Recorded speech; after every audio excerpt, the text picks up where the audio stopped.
Okay, it's 6 o'clock. I'm going to call the meeting to order. And this is the first budget meeting. I'd like to welcome everyone to the first budget meeting of the 2022 budget cycle, budget preparation cycle. And I see that we have the volunteer members from both the Public Works Committee and the Administration Finance Committee with us tonight. This is kind of a novel arrangement, but it'll be interesting to see how things go. I notice as well that we have the Chief hiding behind us at the back. And good evening, Chief. Good evening. Number of members of staff present with us, all the senior staff.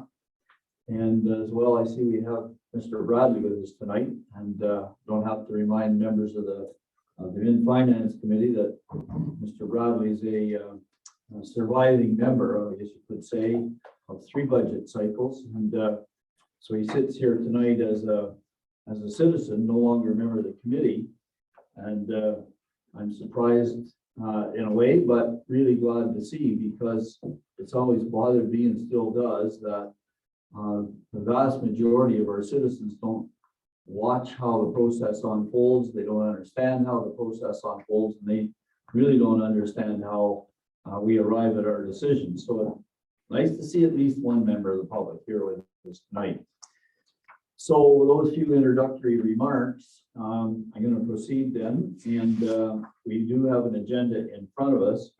And you'll notice that the agenda differs slightly from the agenda that was sent out a couple of days ago, insofar as there is a closed session added at number 10 on the agenda. So the chair is going to, but because this was circulated, I'm just going to ask for approval of the agenda as circulated. So can I have a mover, please, and a seconder? So I have Mr. Packwood moving, and does he have a seconder? Sure. He has, okay, I'll take Mr. Robertson as the seconder, and those in favor. Motion is carried. And just before I proceed to the third item on the agenda, which is disclosure of pecuniary interest, I'm just going to, so that everybody kind of understands how I would like to see the meeting unfold. And because there is a closed session, and because we are starting at 6 o'clock, my thoughts go something like this. Budget can be tedious and it can be a long process. We're not obviously going to set a budget here tonight. So this is just the start of a process. And so I'm hoping that we can go until about maybe 8:30, 8:40, something like that, at which time we will end the budget discussions and move into the closed session. And when we go into the closed session, we'll ask the volunteer members to excuse themselves, because we are going to be dealing with a kind of a sensitive property acquisition matter. And so then I would like about 20 minutes to just have private with council, to just brief council on some recent developments, as I announced last night at the port meeting. So the concept being that I'd like to get everybody out of here by 9 o'clock. I think 3 hours is long enough for our first run around, and I'm sure there'll be many other occasions. I think most of these budget cycles run either 5 or 6 meetings. So that's the kind of the approach that the chair is taking. If there's any deviation from that, chair is always willing to hear direction from the committee. All right, so I'm proceeding under item number 3 on the agenda, which is disclosure of pecuniary interest and the general nature thereof. Are there any disclosures here this evening? Okay, no disclosures. Now we're at delegations and presentations, and I think if I understand the process here, that you're proposing, Mr. Grant, basically there's going to be some delegations or some presentations under discussions. Is that the idea? So, Mr. Chair, yes, thank you. We're sort of looking forward to get the 2022 budget kicked off, and like to sort of turn that over to the treasurer to give sort of a high-level overview, and then we would have each member of staff sort of review or give a high-level overview of the business cases and hopefully have some productive discussion. Okay, so maybe before we start, can you first of all outline the process that the senior management team has gone through to get us to this point? I'm assuming that there's probably been a number of senior management team meetings up to this point. Thank you, Mr. Chair. Yes, we have probably had 4 or 5 meetings with respect to the capital budget. Some items didn't make the cut, and we've brought the package together. What we think is a manageable package and a responsible package to bring forward to committee for review. Okay, so we can take it that what we see in front of us basically is a distillation of 3 or 4 meetings of the senior management team. And so I'll just put a different slant on things. This will be the first time that the elected officials have had an opportunity to see this or even comment on it. So I hope you'll understand if you see or hear some surprises and some, I'm going to say open and frank discussion, because we're kind of coming to the process late, if I can put it that way. And not only are we coming to the process a bit late, we're coming in a disorganized fashion because we as a group have never had an opportunity to discuss where we stand or what our priorities are. So we come from 2 different points of view, as is the nature of our 2 roles, one as elected officials and the other as staff. So there is a difference in roles that will I think become apparent during the process. So if you carry on, please. Thank you, Mr. Chair. I will turn over to the treasurer to open the discussion. Certainly. So in your discussion item report, I've kind of summarized with 4 different reports. You've seen these reports similar in other budget processes. The only one that's been revised recently is the long-range capital forecast. The last time we did that was in 2019, 2020. 21, we did not utilize that document, but we brought it back to refresh it from 22 to 26. The hope for these 4 reports are really more or less for us as a guiding council and committee and staff as a guiding document, as a starting point to the budget, to give a high level overview of what the budget impacts are based on the proposed draft that staff has put together. A couple of items that you will see is that there are 2 really large storm projects that have been identified as priorities from council. They do impact the taxation supported capital very significantly, but if you were to take that 1.2 off of the overall supported capital, we'd be down to 922. Last year we did 744. Typically in prior years we have supported capital above 950 every year. So the 944 is reasonable if we would take those kind of high priced, long overdue projects out of the equation.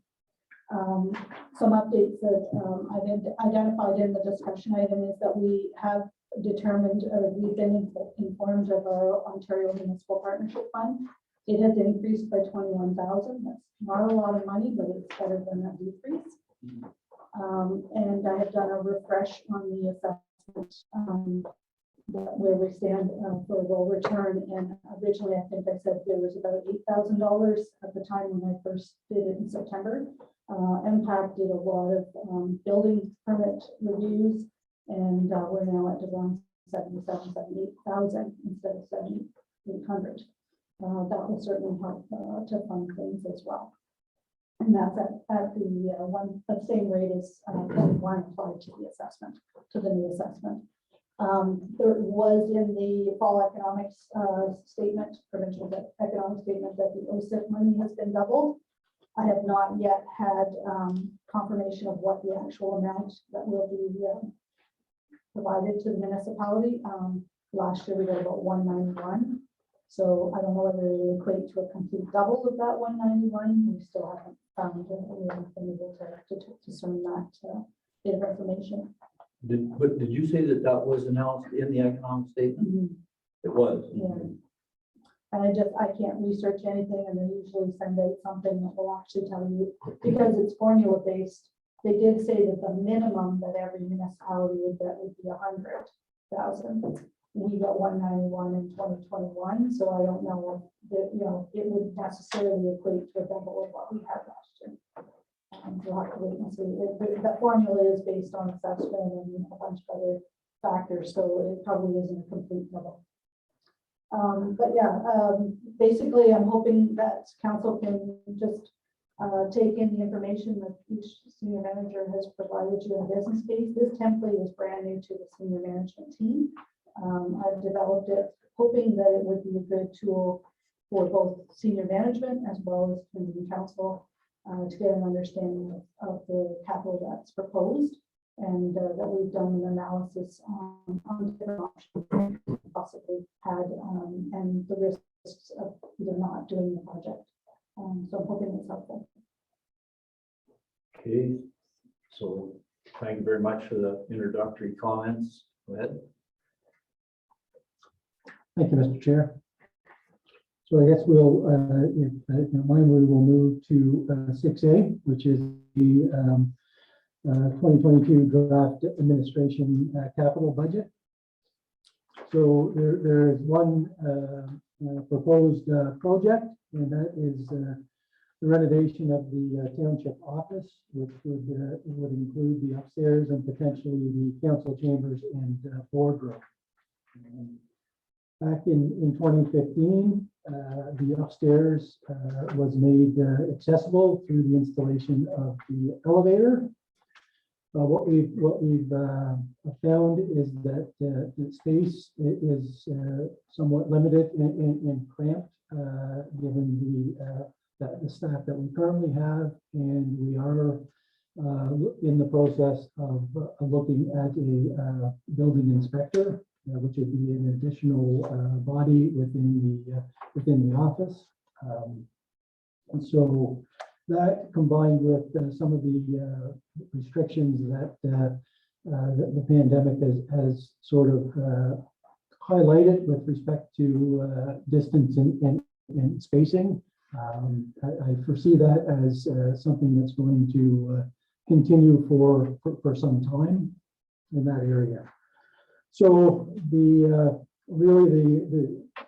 one option is obviously to remain status quo and try to accommodate additional personnel in limited spacing.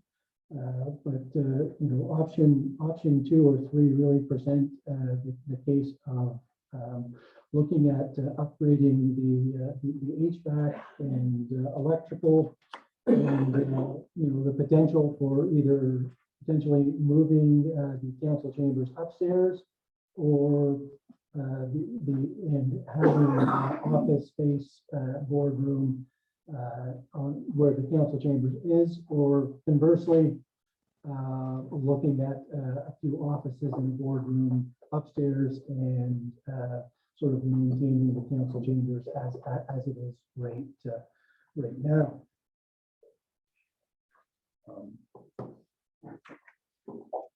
So I think the first step that we would be looking to propose would be to have someone come in and sort of provide a renovation plan on how we could best accommodate the space and meet some energy efficiencies in the process, and how we would propose to fund that work would be a combination of using some of the administration reserve and the modernization funding, so that there would be no direct impact to taxation in 2022. So sort of a high level overview. Okay, so I think what we're gonna do, we're going to spend a few minutes as we go through each of these, where we get some initial discussion going and some questioning to sort of, I'll try to probe beneath the surface here. So I'm gonna open the floor for discussion on this particular one for about 10 minutes. And I'll just ask the clerk if she would give me a signal when the 10 minutes is up, and then we'll move to the next. So I'll just take, rather than going circular around the table and asking each person for comments, I'm going to recognize hands as they appear. See, I have one there. I'll make an order of speakers. As I see hands come up, I will note and I will give you a nod that you're on my list. So I have Councillor Cameron beginning, and I have Mr. Rainville second. Councillor Cameron. Yes, thank you. On the, I'm reading here on the third paragraph where it talks about $10,000. Is that $10,000 to have a designer come in and measure and probe and whatever? Yes, And is he going to be given a mandate as to more or less what you want, or is this sort of a blind situation? Our requirements are this, what can you do for us? so I think it would be a combination. We would certainly want to ensure that the appropriate assessment is done with respect to electrical and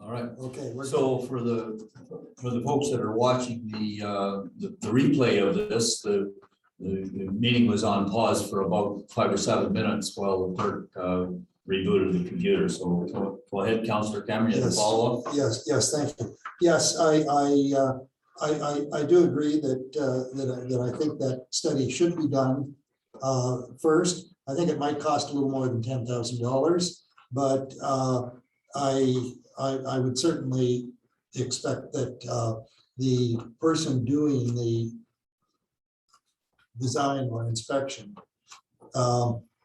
sort of has a free rein as to what the best option in his mind would be, taking into consideration what other municipalities do as well. So that's, for the moment, Mr. Mayor, that's all I have. Thank you. Mr. Rainville, you were next. Sure. I just had a question out of curiosity. Is there any revenue generated from that space at all at this time? Very limited. Nor would there be any intention to ever do that?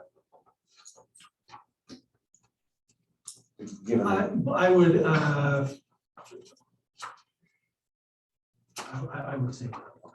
and if that, sorry, Paul, if that space were to be taken up by offices, potentially, there are community groups that do use that space. Do you have any idea where they might have to go, or will they just be able to still use that space? That's difficult to determine now without knowing the layout. But that is something that we would have to be aware of. Thank you. Okay, other questions before I jump in on a few of my own? So I do have a few. First of all, let me say that I recognize that we are probably going to have to make some adjustments to the layout of the building to accommodate additional staff. My personal druthers is to see a renovation on the main floor, but I really have a concern for the public moving the council chamber up, and would prefer the council chamber to remain as it is, just because of easy accessibility. So while the budget ask here is $350,000, I would hope that the council would look at this kind of as maybe a two-stage process where we get the analysis done by somebody has some expertise in that can kind of analyze the building and see where we would get the best bang for the buck.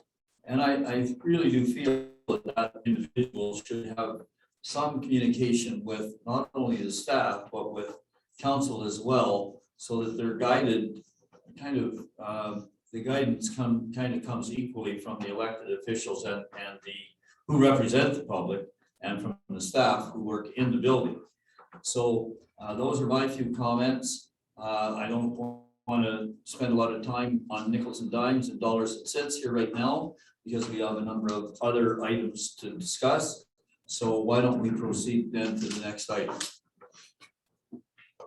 Thank you, Mr. Chair. I will remove myself from the hot seat, and I'll have the fire chief come up and present.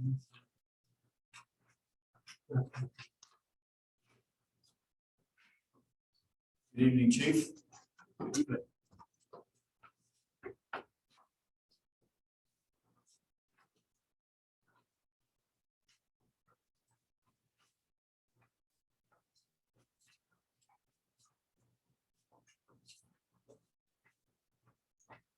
And Chief, just as a way of introduction, I see there are two capital items that affect the fire department. The first is a transfer to the fire department building reserve fund. And as I read my sheets that I have here in front of me, the second one is fire department tanker. Do I have that correct? That is correct. And will you deal with them in that order? Yes, sir. Thank you. Please go ahead. Thank you.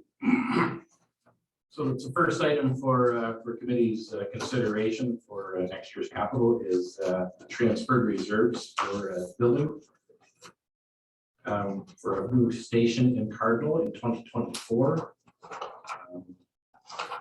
Fire station in Cardinal no longer satisfies the requirements of our fire service. I know council is well aware of the studies, the different options we've looked at in the past 5 years or so.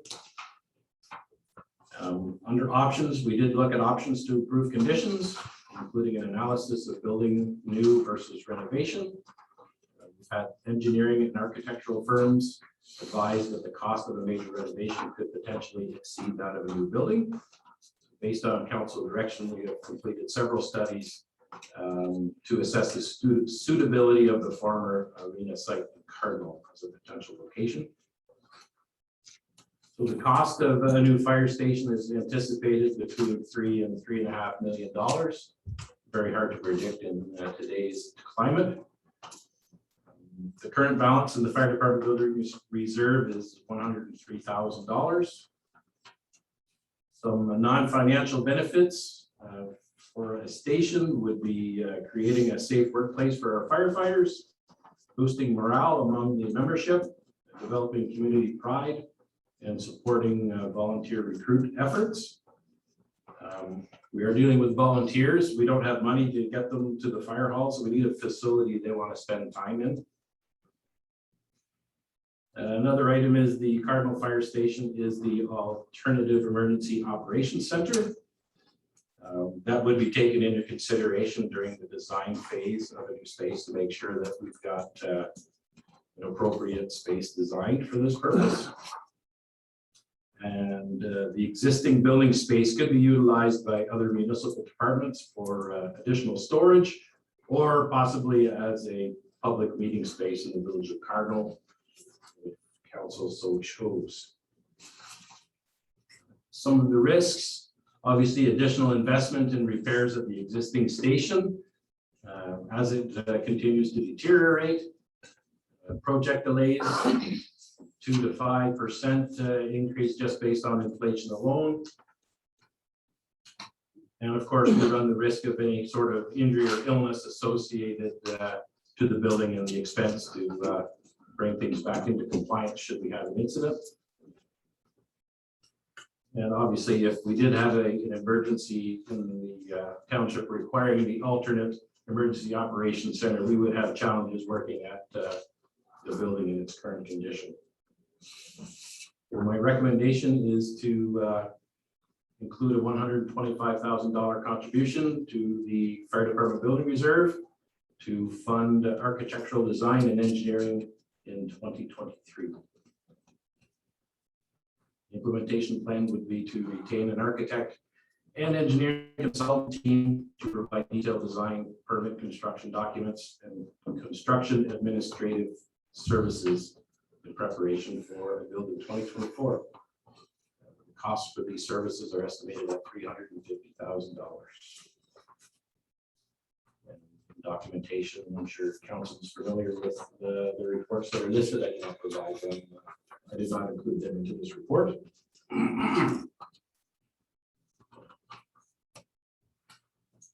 Okay, now, Chief, just before we go on, I'm trying to follow in two places here, and what I'm trying to follow is on the text here and on the sheet. So in the sheet, I just have, on the sheet that I have in front of me, I just have fire department capital replace tanker T7. I don't have on the sheet, the big sheet that we're working with, the funding analysis sheet. I don't have the transfer to the reserve, and that doesn't seem to be on page 4 of 83. So can someone help me find the numbers that go with the business case that the chief has just outlined? I'm just looking to see how I can coordinate all this paperwork in front of me. Through the chair, that would be in your reserve schedule that was included in your discussion item. Okay, in the reserve schedule? Yes, I provided a draft reserve schedule. Yeah, so that's this big sheet here. No, No, capital funding analysis, it's all just capital projects. that's draft capital budget funding analysis. That is just for projects itself. That wouldn't have anything to do with reserve transfers. On the reserve schedule, I did not draft reserve schedule. So I gotta look both places. Just for this particular item, the rest of the items are all within the capital funding analysis. Okay, I see, just for this one. Just this Oh, one. I got that here. Yes. Okay, I see what you're telling me, just this one item that I have to look both places. Yeah, it's only on the reserve schedule. Okay, so on this reserve schedule, which is the one that says as of October 31st, I have to look down to fire department buildings, and in fire department buildings, I see a transfer in 125. Is that? That is correct. Okay, but now the chief, so I understand the transfer in of 125. And that would be into the building reserve fund. And there's 103 in there now. So that would bring that up to 228. But the chief also talked about dollars for the architect. Is that? In a later year, not in 22, in a later year. We're only putting 125 into the reserve in 2022 to be utilized in a later year. Okay, all right. But so the architectural would not be part of the 2022 plan then? That is correct. Okay, fair enough. I understand that. All right, so now the floor is open for questions, and I'll make a list of speakers. As I see hands raised, and I see no hands. Oh, okay, Mr. Rainbow. Just a question. How old is the building? Through the chief. I believe the building was 72, so 50 plus. And Councilor Dillon. Thank you. Through the chair to the chief, do we have a plan now where we're gonna put this new fire hall for sure? Like, did we get our environmental assessment back? And is everything okay on that property? at this time? Through the chair, yes, actually, I just received a report back from their follow-up sampling. And the 3 additional test wells that they drilled came back negative for hydrocarbons. So it is a very localized contamination that hasn't reached anywhere. So it will have to be remediated when the project proceeds. But it's a very localized issue, so we have a location then. We have a location. Okay, other questions before I go on? So a couple of my own. Chief, have you looked into what some of the design criteria of the new building might be? Because you're giving us an approximate cost of 3 to 3.5 million, which I'm assuming would be not just housing for vehicles, but would be a number of ancillary services as well. And the reason I'm asking is there a potentiality to downscale the building so that the building is basically storage for vehicles plus the basic equipment that the firefighters would use in their work, but the training would all be done at the Spencerville station? Is there a potentiality that way? Have you examined that? Mr. Chair, we really haven't gone any further than the original concept drawings that were done by the architect.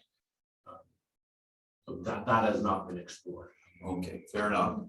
All right, so we're just at the rough concept stage at this point. Fair enough, thank you. So I have Councillor Cameron and then Deputy Mayor. Yes, just a quick question. You mentioned the emergency situation.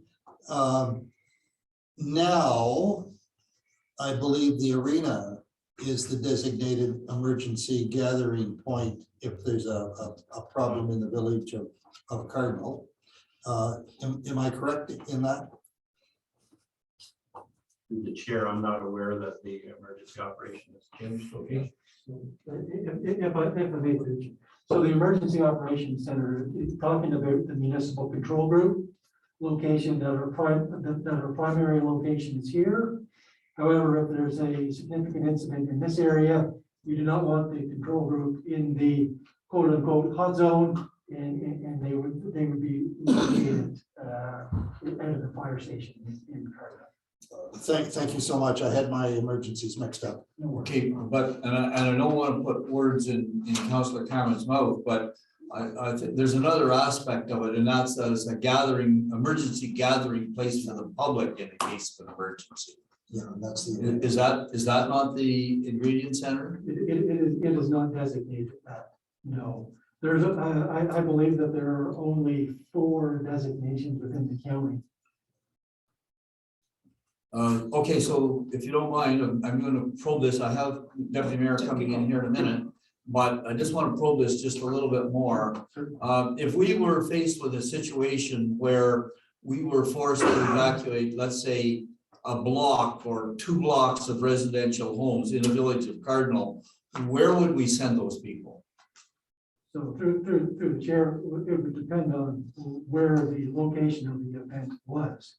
So if you're referring back several years ago when there was the natural gas leak, we did go door to door with the evacuation, and it was in the summertime, and the ingredient center was a good location for them to go and stay there. Okay, and Right. so that becomes the sort of the assembly point. Well, it would be a temporary evacuation center, depending on the circumstance and in the time of year. Okay, so we don't have an actual designated location. We just deal with it on a sort of assessment basis, assessment of the situation basis. Correct. Okay, I just want to get it. Okay, so Deputy Mayor. Thank you, Mr. Chair. To the chief, for retaining an architect and engineering consultant, Augusta, Prescott, and Elizabethtown, Kitley have all built new fire halls in the last couple of years. Have we are we consulting with with any of those municipalities as to maybe using their plans instead of having our own architect and engineer consultant? Or would there be the possibility to do that to find some savings to maybe, piggyback off their engineer if it suits our needs? Through the chair, I have not investigated that particular option, although the cost estimate did come from the firm that I believe Augusta used for their construction. All right, so again, that's part of the planning, right?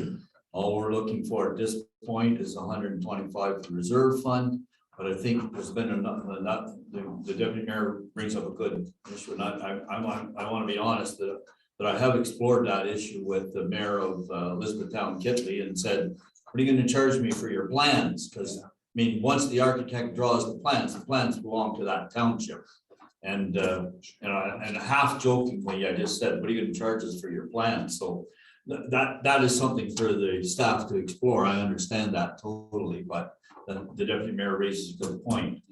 Okay, did you have a? Well, I just was going to piggyback on the deputy mayor, that I don't think we have enough new fire halls built. We don't need, I don't think we need to draw specialized plans up. I think this is one of the part of the fire study was done by the counties, is to look at putting together and not duplicating fire stations every place in the county. So I think we need to really look at what the requirements are. I understand that there's a emergency center, but we have a lot of new buildings in the town, around the township here, the township owned. I don't know whether we need to spend a whole lot of money building extra room on a fire hall just for an emergency center. I think we've got lots of places already in the township that we could use. Okay, fair comment. Any other questions before I move on here then? Okay, so immediate ask for my notes is 125 to the building reserve fund for the 2022 budget. Okay, Just a quick question before we go further. If committee is in agreement with funding the 125 contribution, is there a way that we can remove that and get it done tonight? I think what I'd rather do is keep things in a state of flux until we get an overall picture here. I mean, that's just, I mean, I can read the table here and I've sort of put a circle around that one, but I'd rather than tie things in tight, my immediate thing is to kind of leave it floating here for a while. So Chief, you had a second one, which was a tank. Thank you, Mr. Chair. My second ask for this year is a new tanker. I believe that's been on the horizon now for a couple of years. We do have two pumper tankers that are over 20 years old now, one being a 2000, the other one being a 2001. Unfortunately, we're in an unfortunate position to have two back-to-back, but that was a result of amalgamation in 2000. Recently, we have entered an agreement with Augusta that provides us with a tanker for confirmed structure fires. So we do feel that we would only need to replace one of those two tankers, and along with some strategically located water supplies within the township, I think we could get by quite nicely with one tanker at each fire station.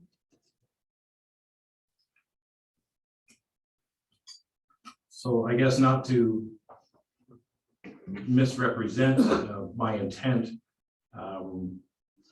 tanker 7 would remain in service, but it would become a backup truck.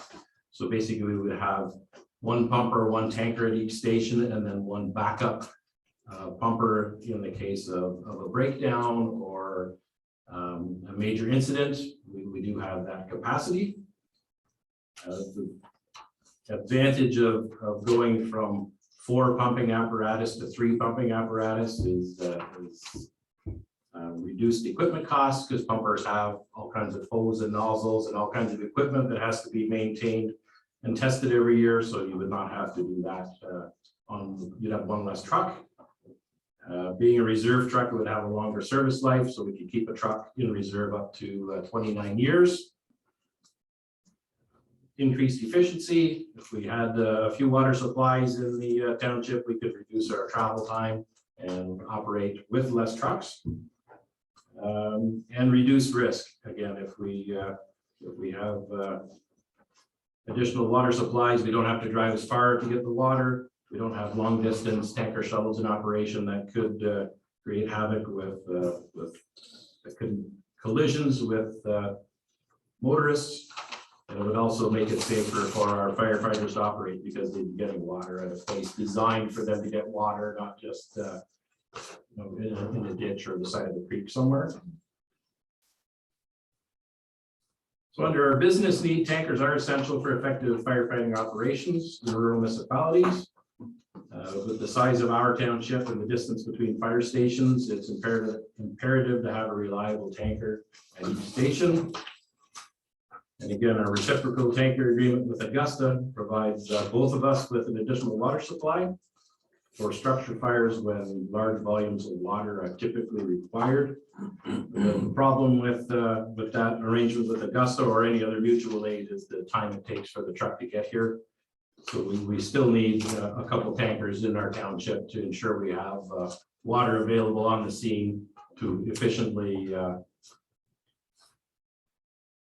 apply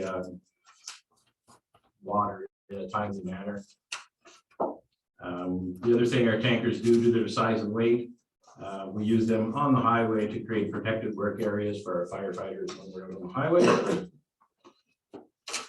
So we've got a couple of options to purchase a new tanker. We can issue an RFP and likely will not receive a tanker until 2023. Or we could utilize AMO's Municipal Buying Group Program, local authority services. That option may allow us to secure a unit currently in production and reduce the delivery time slightly. North Grenville recently took delivery of a tanker utilizing the LAS program. Financial benefits, the cost of a tanker today is approximately $500,000 using either procurement method. Again, anticipated arrival time for new tanker will likely be in 2023. Council could commit to purchase and consider transferring a portion, perhaps $250,000 into reserves to cover it. The remaining funds could be allocated in 2023. And another note that the Township Superior Tanker Shuttle certification is due this year. Many rural residents living within 8 kilometers of a station enjoy a significant discount on their home insurance rates. Insurance rating industries only recognize fire apparatus up to 20 years old. So unfortunately, they would not recognize 2 of our tankers presently. We run the risk of losing the tanker shuttle certification without the commitment for a new tanker. That could impact homeowners insurance premiums. Discounts vary by company. However, some discount insurance as high as 30%. So based on a $700,000 home, that could be a reduction of $700 for that insurance premium. And the other risk is further delays in our tanker purchase will result in a backlog of vehicles. So the recommendation is committee recommend council authorize staff to proceed with the purchase of a tanker using AMO's Municipal Buying Program. Now, Chief, just before we go on, I just want to get one thing clear in my mind because these vehicles that you're talking about are pumper tankers. So they have full fighting capacity as well as being a tanker. That is correct. Okay, fair enough. When I initially read this, I thought of them just in terms of a big water truck, but they're more than that. Okay, so floor is open for discussion, and I recognize first of all, Councillor Cameron. Are there other speakers? Get your hands up, and I'll give you the nod. Councillor Cameron, you're up. Okay, to the chief, thank you. How many tankers, pumper tankers have we got now? Through the chair, we have 4. And I see the 2 that you've listed here, 2000 and 2001. So am I correct in assuming then next year we're gonna need another tanker? Through the chair, we replaced a tanker at Station 1 in 2013. Okay. So we have a 2013 tanker. Okay, And if we replace one of these tankers in 2023, we will have our tankers spaced 10 years apart. They've got a 20-year lifespan, so hopefully every 10 years we can buy a tanker and just maintain from here on in. okay, I think I knew the answer to that, but I just wanted to now, when you were talking about additional water supply, what are you getting at when you say throughout the township, you would have water supplies? How many are we talking about, and what type of apparatus would you need? Through the chair, we have one alternate water supply, which is a dry hydrant at the mill here in Spencerville. Yes. So they can either be basically a 6-inch pipe that is in a body of water that has access 24/7. So it has to be deep enough and clean enough that it has all year access. Or it could be a buried tank that I think at the minimum is 25,000 gallons. So depending on your municipality, if you don't have water courses that you can easily access, you can bury a tank with 25,000 gallons of water. Now, you've got a tank, I believe, at Pittston, do you not? Correct. And then along the seaway, of course, you've got the St. Lawrence River. So you're equipped to look after, draw water from that source. Through the chair, we don't really have access to the water along the St. Lawrence River in many places. Okay, so Yes, yeah, yes, okay, I'm sorry, I had tunnel vision, and I was thinking of just the Cardinal area. But yes, you are in. Okay, okay, I think for now that answers my questions, Mr. Mayor. okay, and then I have Councillor Hunter, please. Well, you keep referring to these pumper tankers are basically fire engines you're talking. Before we quit. Fighting fire. All right. Not sure where you're going, Councillor Hunter. We've- No, they're not just we tankers, we they're not have- just- this isn't just to draw water to your fire engine. Yes, the replacement truck would be, yes. So how many trucks do we have that are just straight tankers to draw water? One. One. And we have 2, if you want to call them pumper tankers at each station. Correct. So which one is it? Station 1 that has this extra one? That is correct, yes. And it's what year is it? It's a 2000. And is there a limit on them? Yes, 20 years. So we've got 3 then that are running out of time. I'm sorry. Cardinal, we've got a pumper tanker, tanker 7, Yeah. and we've got a pumper. That's all we've got in Cardinal. Yeah. In Spencerville, we have pumper 1 is considered a pumper tanker. Yeah. We only use it for a pumper. We've got the 2000, which is a pumper tanker, and we've got the 2013, and it is a straight tanker. So technically, we've got 4 trucks that are considered pumper tankers. So all 4 of those trucks are the trucks I'm talking about that are more expensive to maintain because they've got both capacities. So I'm suggesting we do away with 1 pumper tanker, replace it with a straight tanker. So then we've got 3 apparatus that can operate as a pumper that are all fitted with hose and tools and all the stuff we need, and 2 trucks basically to draw water to supply. At this point, we're talking doing through LAS, are the chiefs in the townships everybody's going to be ordering new trucks? Are we all ordering them the same trucks that are all in it, all the hoses and everything are all interchangeable, that if you're fighting a fire with all these trucks, and everybody knows how they all operate. With all the firefighters coming, every truck's gonna be, all these new trucks we're ordering, we're all ordering them all the same. So they all operate the same. If we have firefighters here, have to go to help Augusta because they're short, but the truck they're going to is the same as the trucks they're operating here. Through the chair, the fire trucks are basically standard, but we couldn't coordinate a bunker gear purchase, so I think it would be a while before we coordinated that. No estimate for fire countywide. Councillor Dillabaugh? Yeah, thank you, to the chair. To the chief, I'm confused, sorry. I'm looking at our list of vehicles.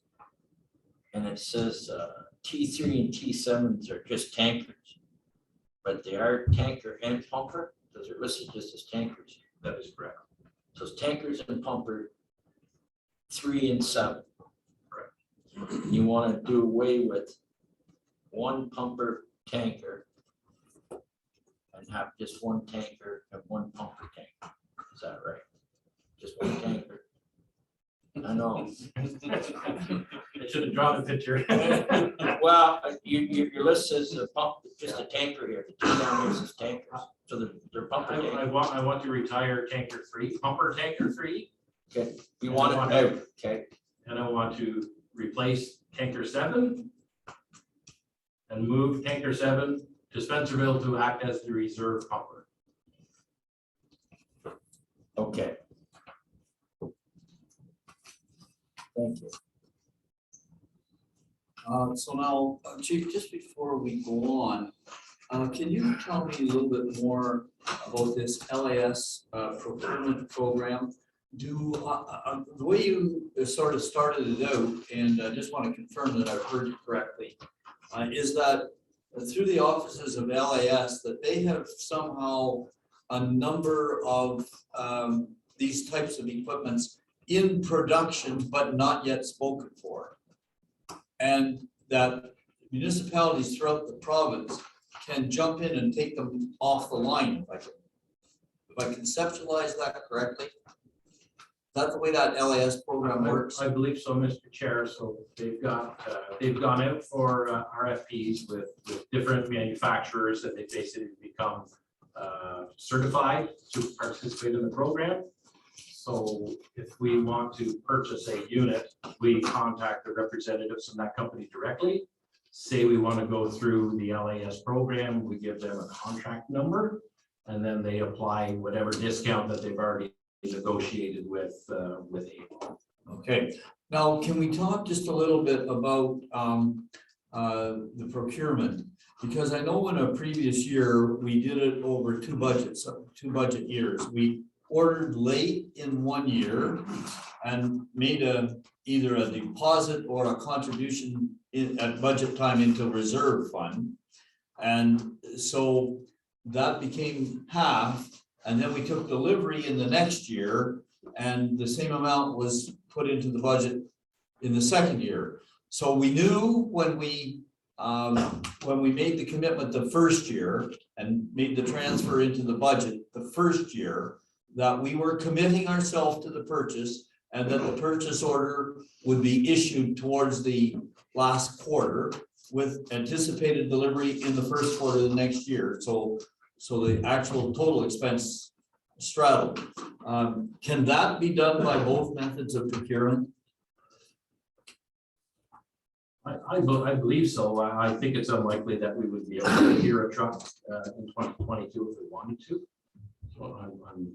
So So would we, the obviously the implication of my question is, if we put 250,000 aside for the replacement, what it says on my sheet right now, I just want to tell you, on my sheet, it says replace tanker T7. It does not say replace pumper tanker T7. It just says replace tanker T7. So if I put beside that 250,000 plus a commitment for another 250 next year, would that be sufficient? to meet your needs.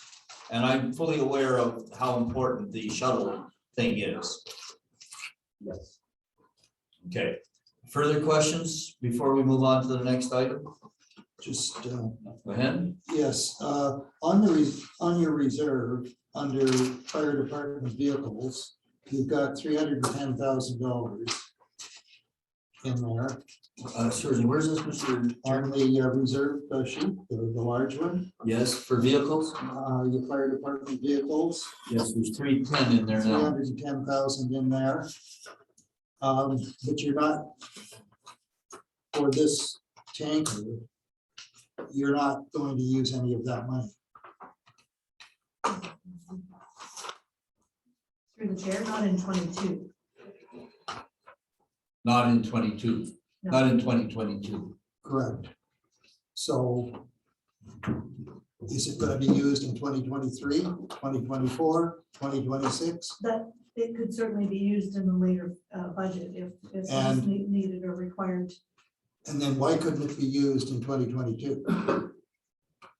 Well, we're going to, I'm just jumping in here. Sure. I apologize for jumping in the middle, but I think the concept is the chief is satisfied to split it over 2 years. What we're talking about is if we put 250 in this year, would it be necessary to put another 250 in next year in view of the fact that there's already 310 there? And I guess what the bottom line of my question is, that 250 that we talk about here, that to be put in, where is that going to come from? Is it going to come from taxation or is it going to come from reserve? So through the chair to the treasurer, And what's so the, the 250 that you're potentially considering to transfer into reserves would come from taxation. okay, all right.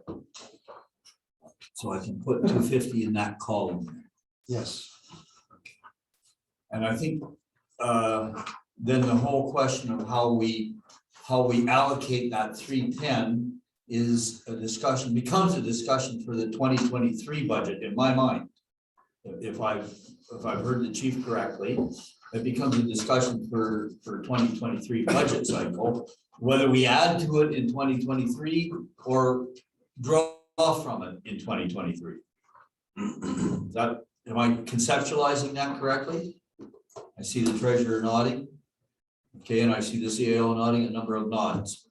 Okay, chief, now, are there other questions before I move on? Chief, you did well in the hot seat. Thank you very much. And Mr. Grant, over to you again. Thank you, Mr. Chair. So next up will be the 2022 draft public works budget. So we'll ask the Director of Operations, Mr. Shaw, to review those and highlight those business cases.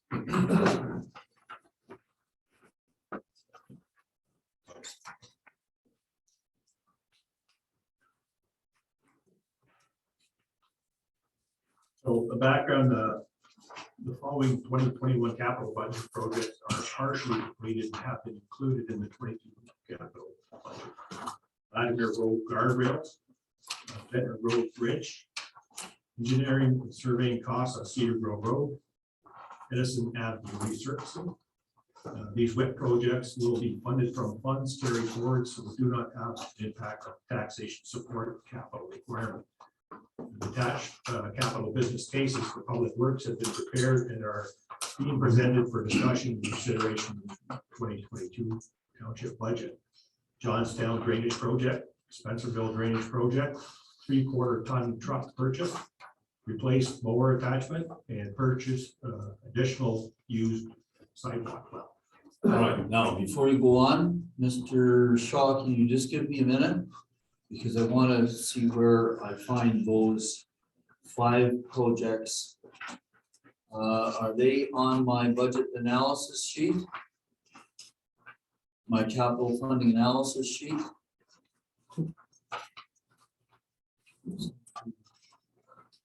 Replace more attachment, 3/4 ton truck. So just so I make sure that we've got the quantums, because the quantums don't appear on page 29. I'm having to look someplace else for the quantums. So beside number 1, which is Johnstown Drainage Project, I should be writing the number, where do I find it? Johnstown Drainage Mirror Street section. Do I write the number? What do I write?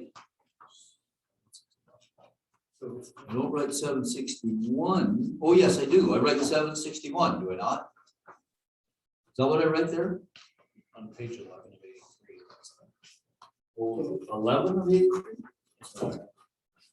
Yes, I want to back up 11 of 83. I see. So, Mr. Chair, if I may, if we start through the business cases, then you, as we work through that, you'll get those numbers for each of those. Yes, but I like to have them in front of me as we're going. So I got, the deputy mayor has referred me to 11 of 83, and so that's where I am. Okay, thank you very I much. think it has most. Yeah, I see that. Okay, so go ahead, Mr. Shaw.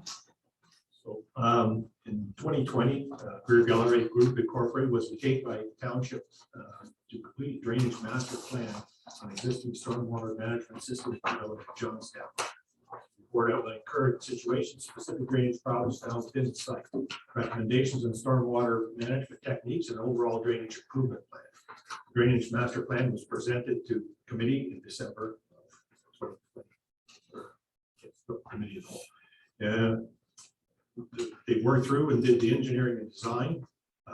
Finally came forward in August to the committee of the whole again and looked for input into what they were exactly looking for in terms of curbs, gutters, swales, underground, to provide a high level.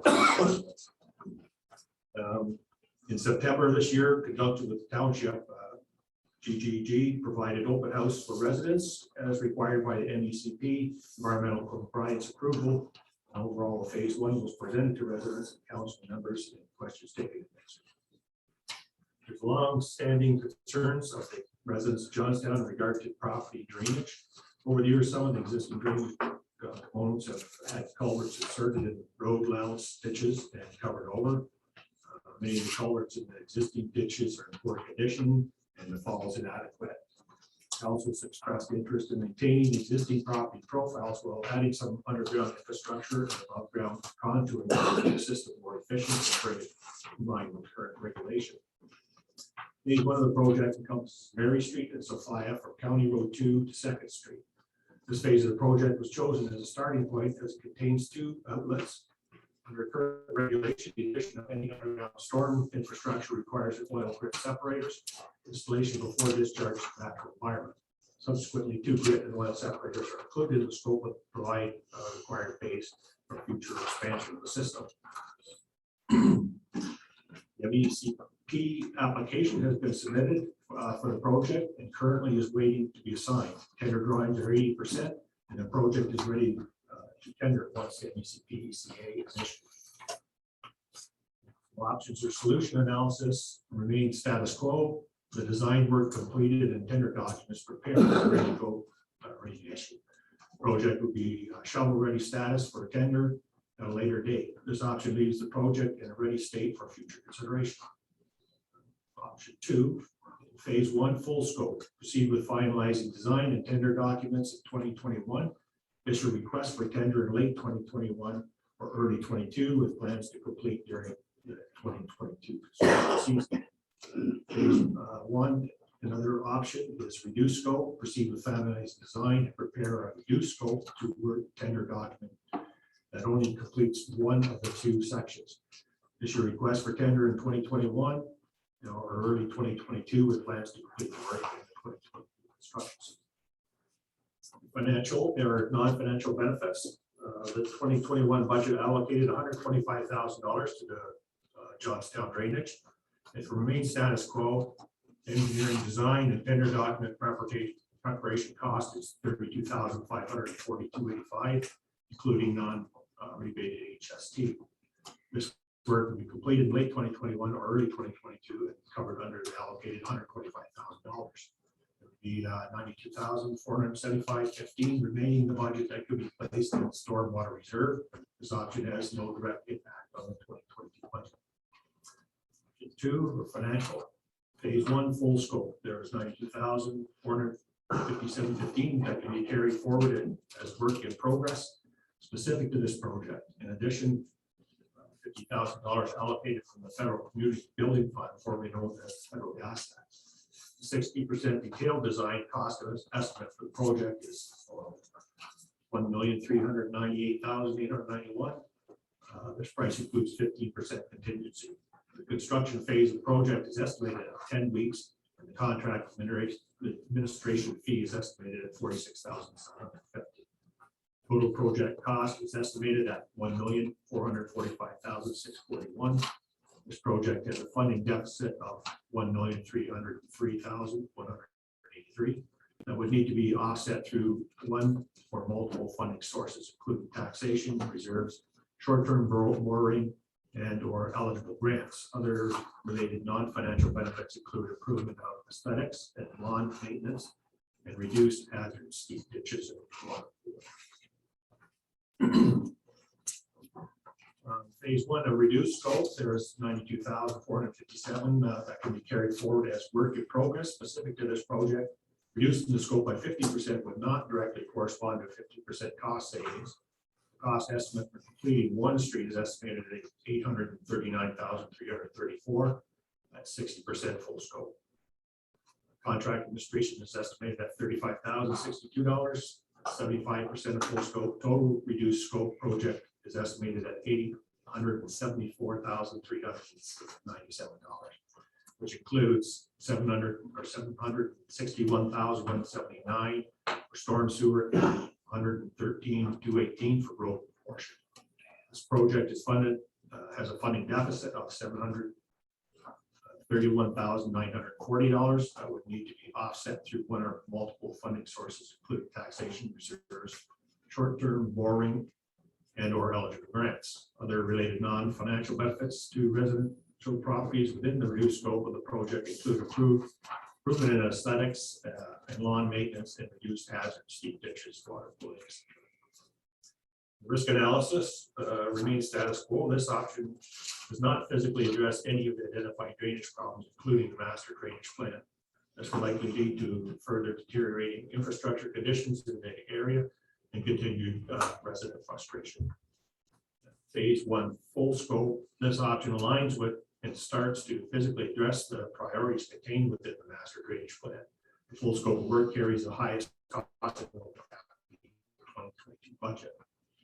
To what amount?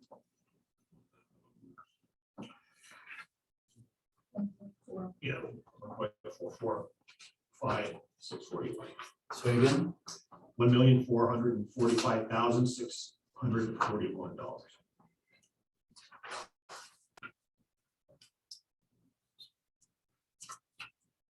Phase 1 reduced scope. This option will have less impact in the 2022 budget and it still aligns with starts to physically address the priorities contained within the master drainage plan.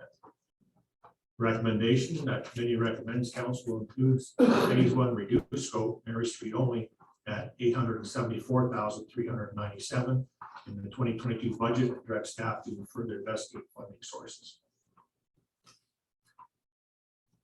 The implementation, finalize design, and prepare a reduced scope of work tender document that completes Mary Street 2022. Issue request for tender and award contracts for Mary Street. So I'm at my budget analysis sheet. And on my budget analysis sheet, I have stormwater drainage. I have storm water management. Johnstown drainage, Mary Street section. I have 761,179. Of which 92 is coming forward as work in process. And I have to have 668,000 from taxation. I don't know how that ties in with what I just heard. Further down in the capital analysis sheet under the road work, there is a section for Mary Street for Johnstown road. And that's the balance of that budget. What page is that?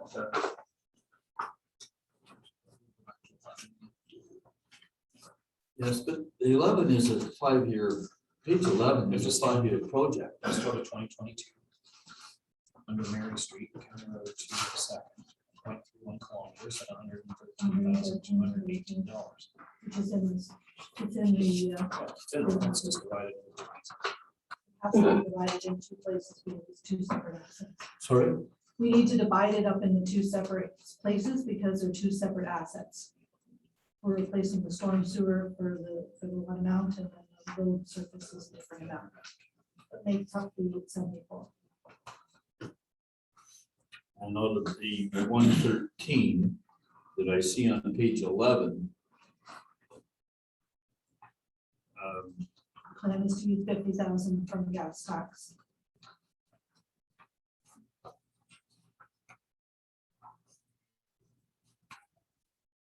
Where does that show me on my funding analysis sheet?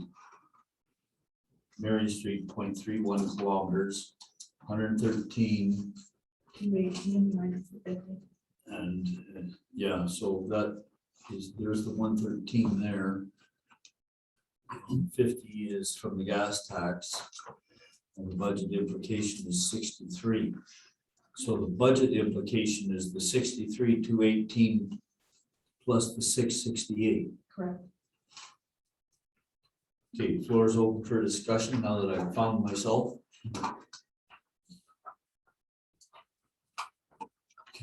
Counselor? Well, I didn't, but I will start. We've had enough discussions on the Supply Street and Mary Street. We know it's an issue. And I really know it's an issue because I live in there. So I do agree. I think we should make a decision of going ahead with Mary Street. I'm just, like, I have on page 11, 761,000 Johnstown. On the 2020 long range capital. But on the recommendations, 874,000 on the street only, so. Can someone help me out?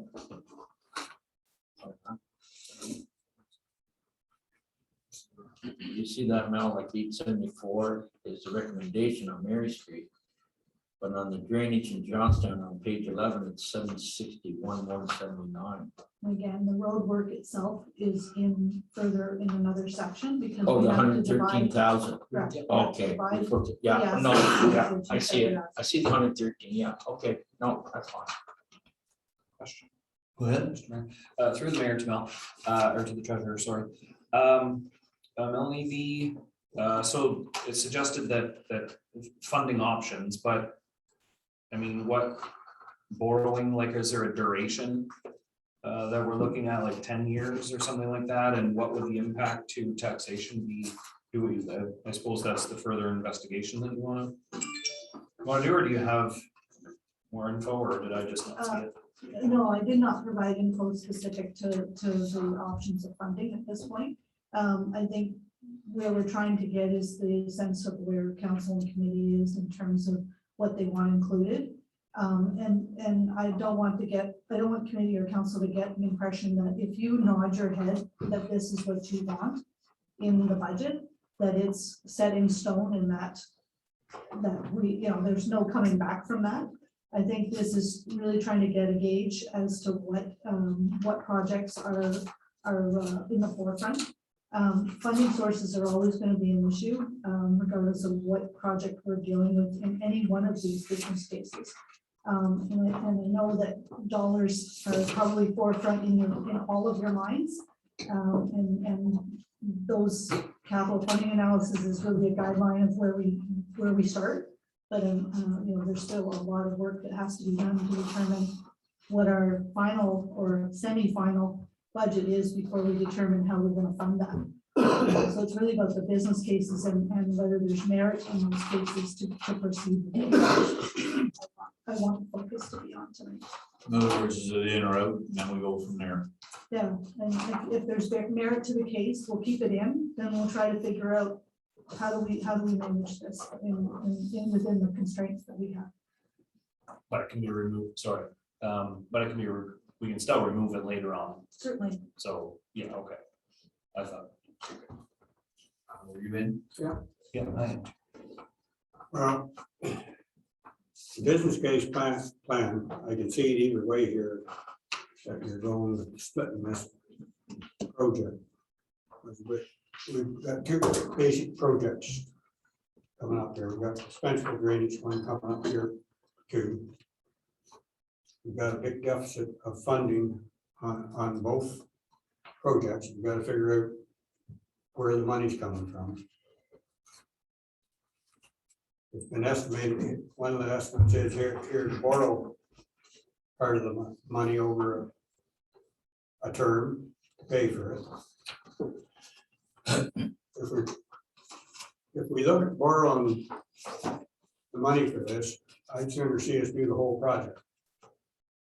Because the interest rate that we're going to be able to borrow for now to do both Mary Street and Sophia Street, the increase in cost over waiting a couple of years to do that and splitting that contract, I think it's going to end up costing us a lot more than what the interest rate would to borrow the money and do it in one shot.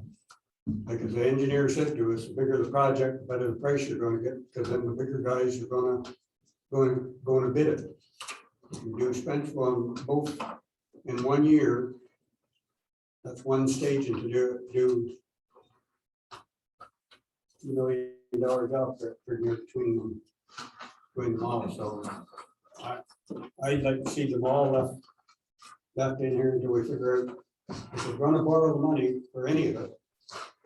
I should borrow the money and do the whole shot at one goal and try to nickel and dime and spread it over 2 or 3 years and end up costing a lot more money than the end. So. Okay, other speakers? Speakers. Okay, so Mr. Shaw, you're up again for Spencerville drainage. Now, Mr. Shaw, I don't think it's necessary to read the pages.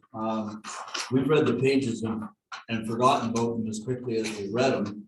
I think what we need to do is look at your numbers. So get me to the right place on the sheets here where I can look at your numbers. And I'm on the sheet that says funding analysis. And I've learned from Johnstown that I have to look in 2 places.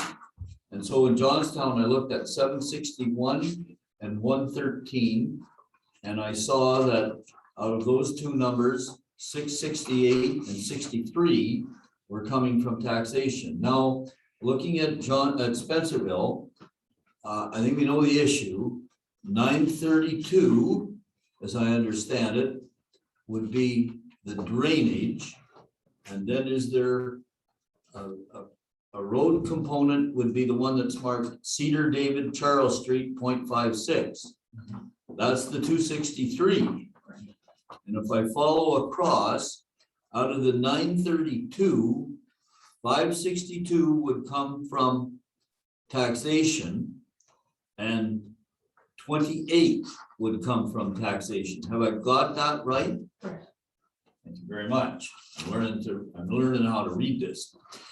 Okay, so rather than have Mr. Shaw read this to us, I'm just going to open the chair for discussion because we've all heard from the number of meetings that we've had with the consultants. We all understand the issues here. So chair is open for discussion on this project, and Councillor Hunter's comments on the last of the previous project, I think would probably be echoed here again, although I don't want to put words in your mouth, Councillor. It's just putting them both together ahead of time. Yeah, now, so before we start, let's go to that concept. I hate debt with a passion, but if we were to follow through on Councillor Hunter's concept, if we're going to debt, we debt the whole thing. What is both projects completed in their entirety? Do we have that number? John? We don't need it tonight, by the way. No, I'm just doing a little rough math, but Johnstown was 1.4, Spencerville in its entirety. One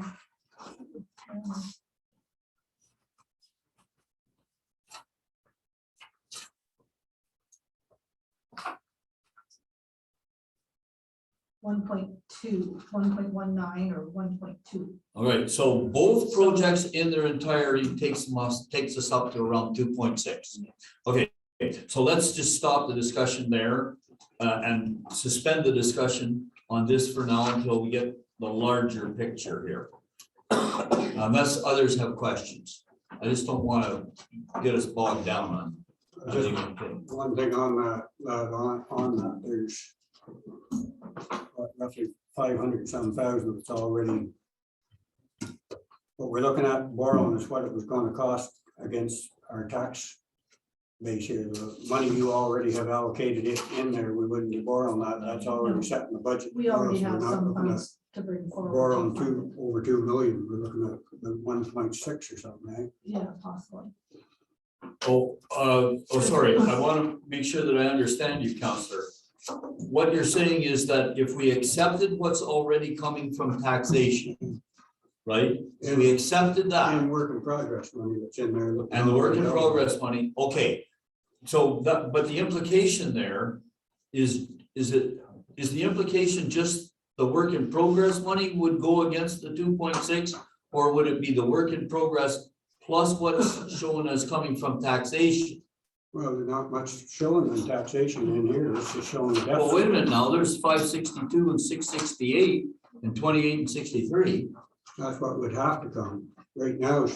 Or you can probably explain better. We already got money allocated. It tells you what the deficit is. Deficit is 590,840 for Spencer and the deficit. So combined, it's about 1.2 that would be impacting taxation on this reduced scope, but you've got to add back the other amount for second half of Johnstown. Okay, So it so works out about 1.9.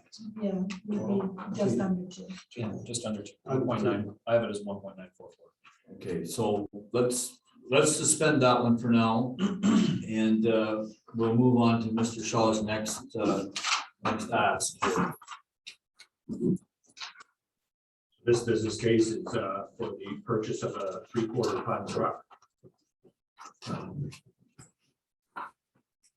So in the 2021 budget, council approved the purchase of a 1-ton Excuse me, chassis. Mr. Shaw, rather than read this to us, can we just go to the funding analysis sheet?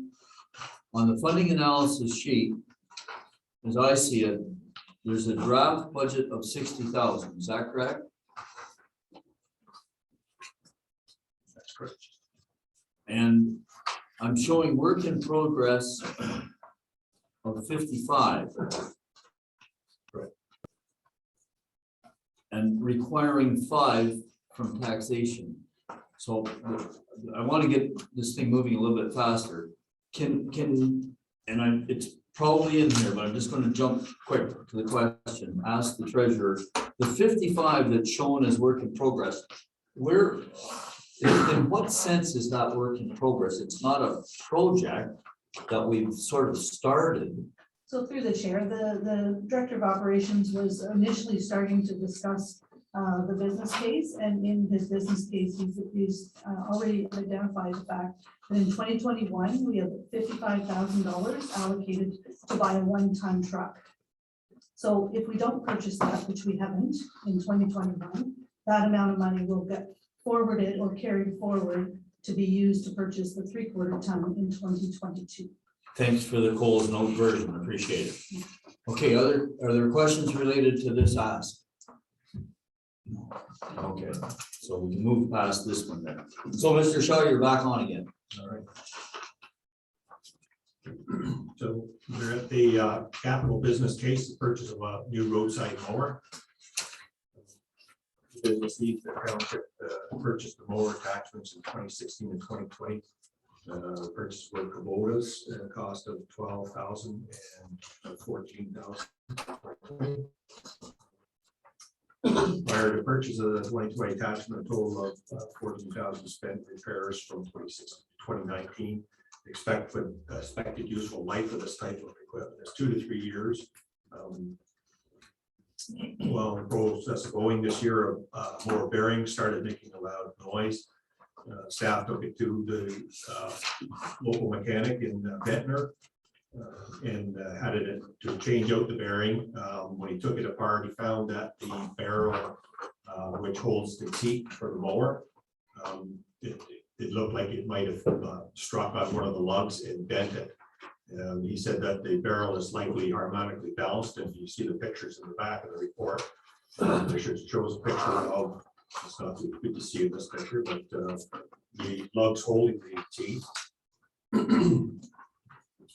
and the damage that's inside the shroud of the mower.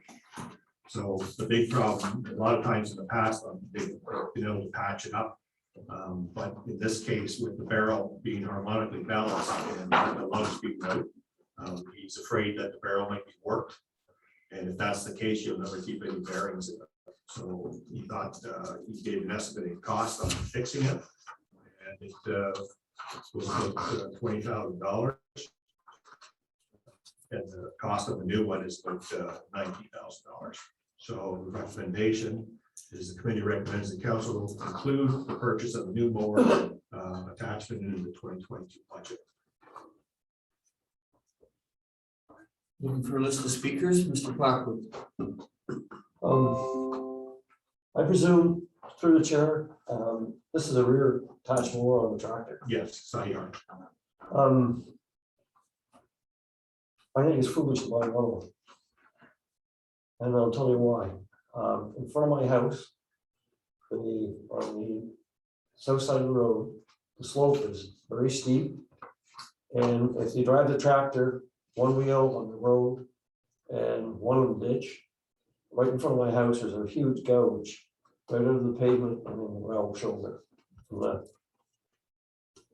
What I suggest you do is, I don't know if our tractor can do it, is buy one that mounts on the side where the operator can see it. And then he can do the slopes, and then he can go around and do the other one. It's a waste of money to try to, or either that or change operations or hire a contractor. Looking for further, I have Mr. Rainville, and then are there any others? Mr. Rainville, you're next. Just quickly, is there any disposal value of this piece of equipment? It probably would be better maintained for parts if you got a new one. I don't know that the bearing would have to be put back in. It's disassembled now. We didn't want to spend more money in it if it's not going to function. So there's really no value if this does not get repaired. Correct.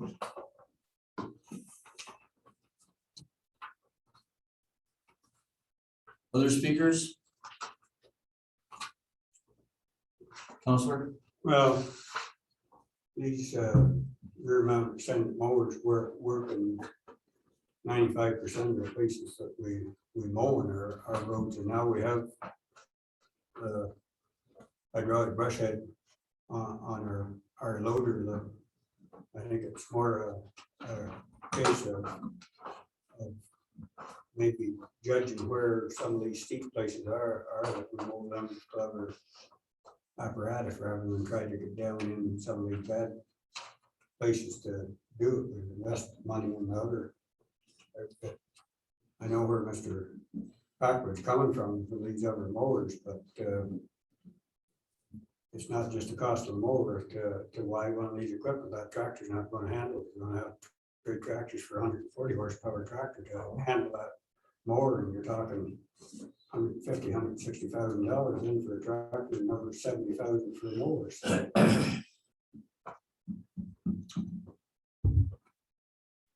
Other questions? I have a question. Why are we doing this? I do not understand it. There are contractors that do this and they would be incurring this expense, not the taxpayer. I mean, we would be paying a contractor so much per hour, and if he smashed his equipment up, that would be his problem. So I'm having a tough time with this one. And think what's bothering me more than anything is what is the year of this particular piece of equipment? When did we buy this piece of equipment? Does it not say we bought this in 2016, No. 2020? Yes. But we did, the briefing note says, has purchased more attachments in 2016 And 2020. and 2020.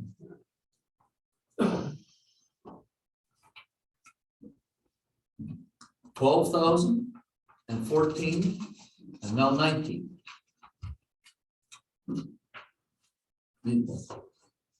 I mean, I just have to say this, folks, we've got to find a better way. I don't want to belabor that, but that's just coming from me. So again, we're just moving through these one at a time. And so I'm going to keep moving. Unless I hear other speakers. So I'm moving now then, where are we now? Looks like you've got another one, Mr. Shaw. Purchase of a sidewalk plow.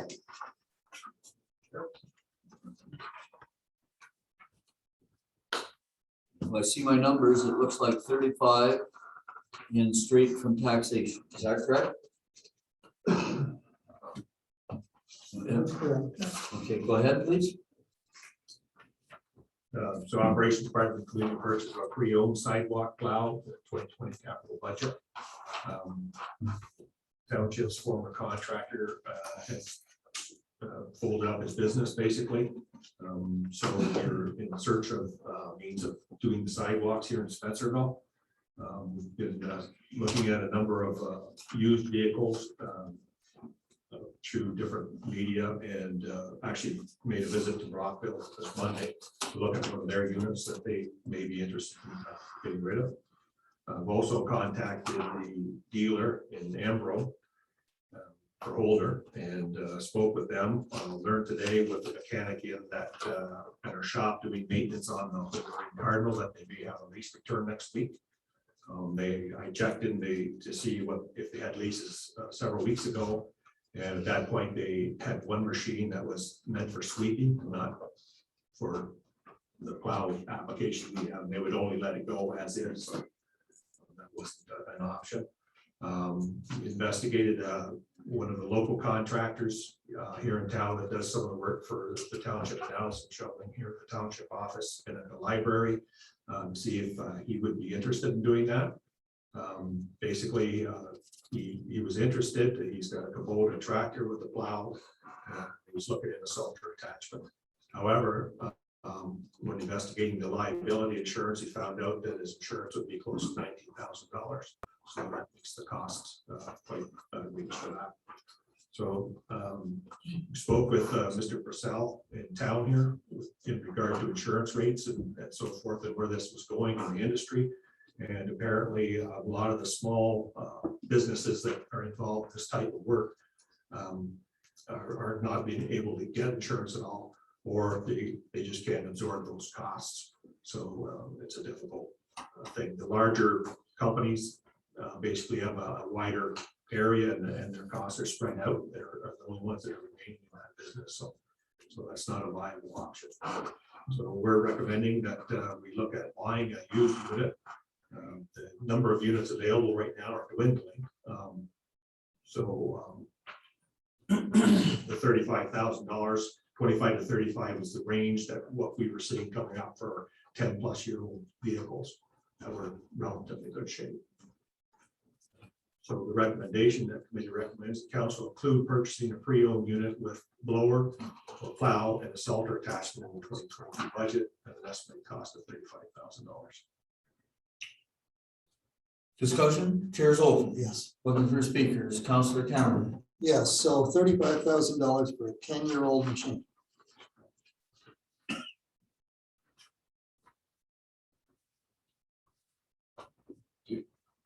I really don't think I don't think that's a good strategy myself. If it was 4 years old, might consider it, but 10 years old.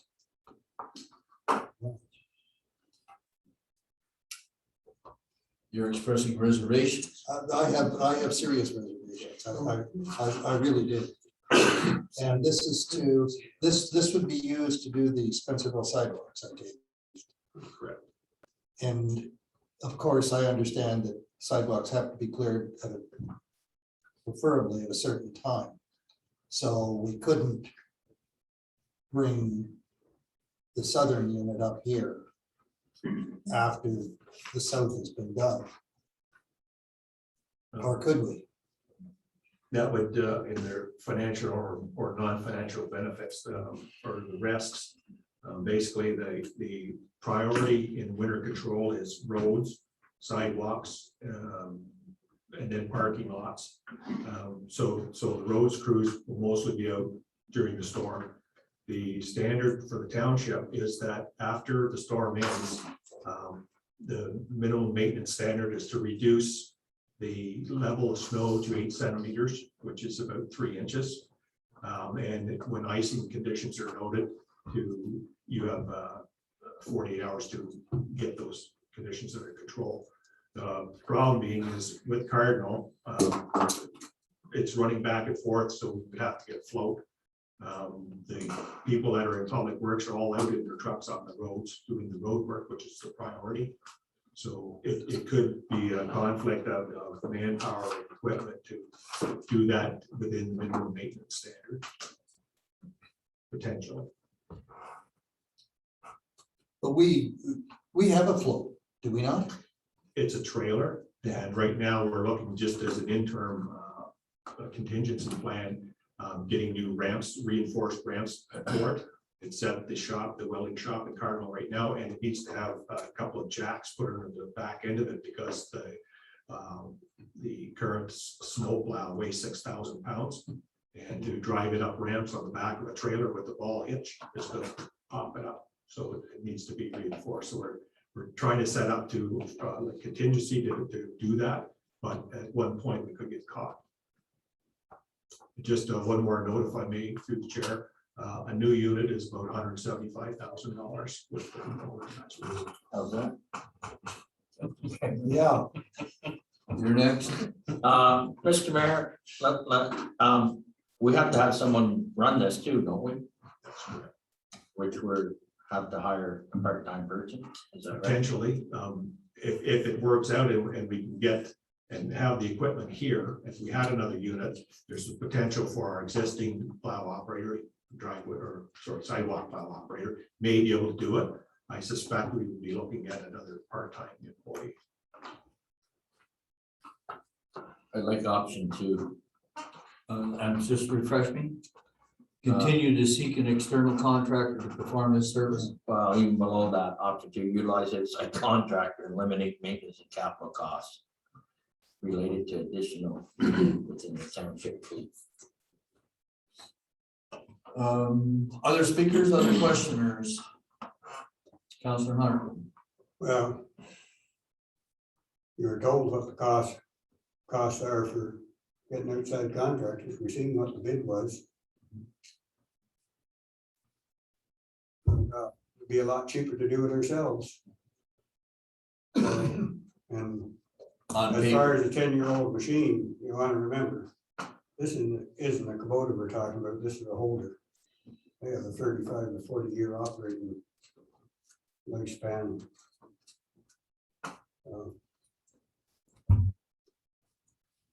Deputy? Yeah, my only concern, and through you to Gord, to Mr. Shaw.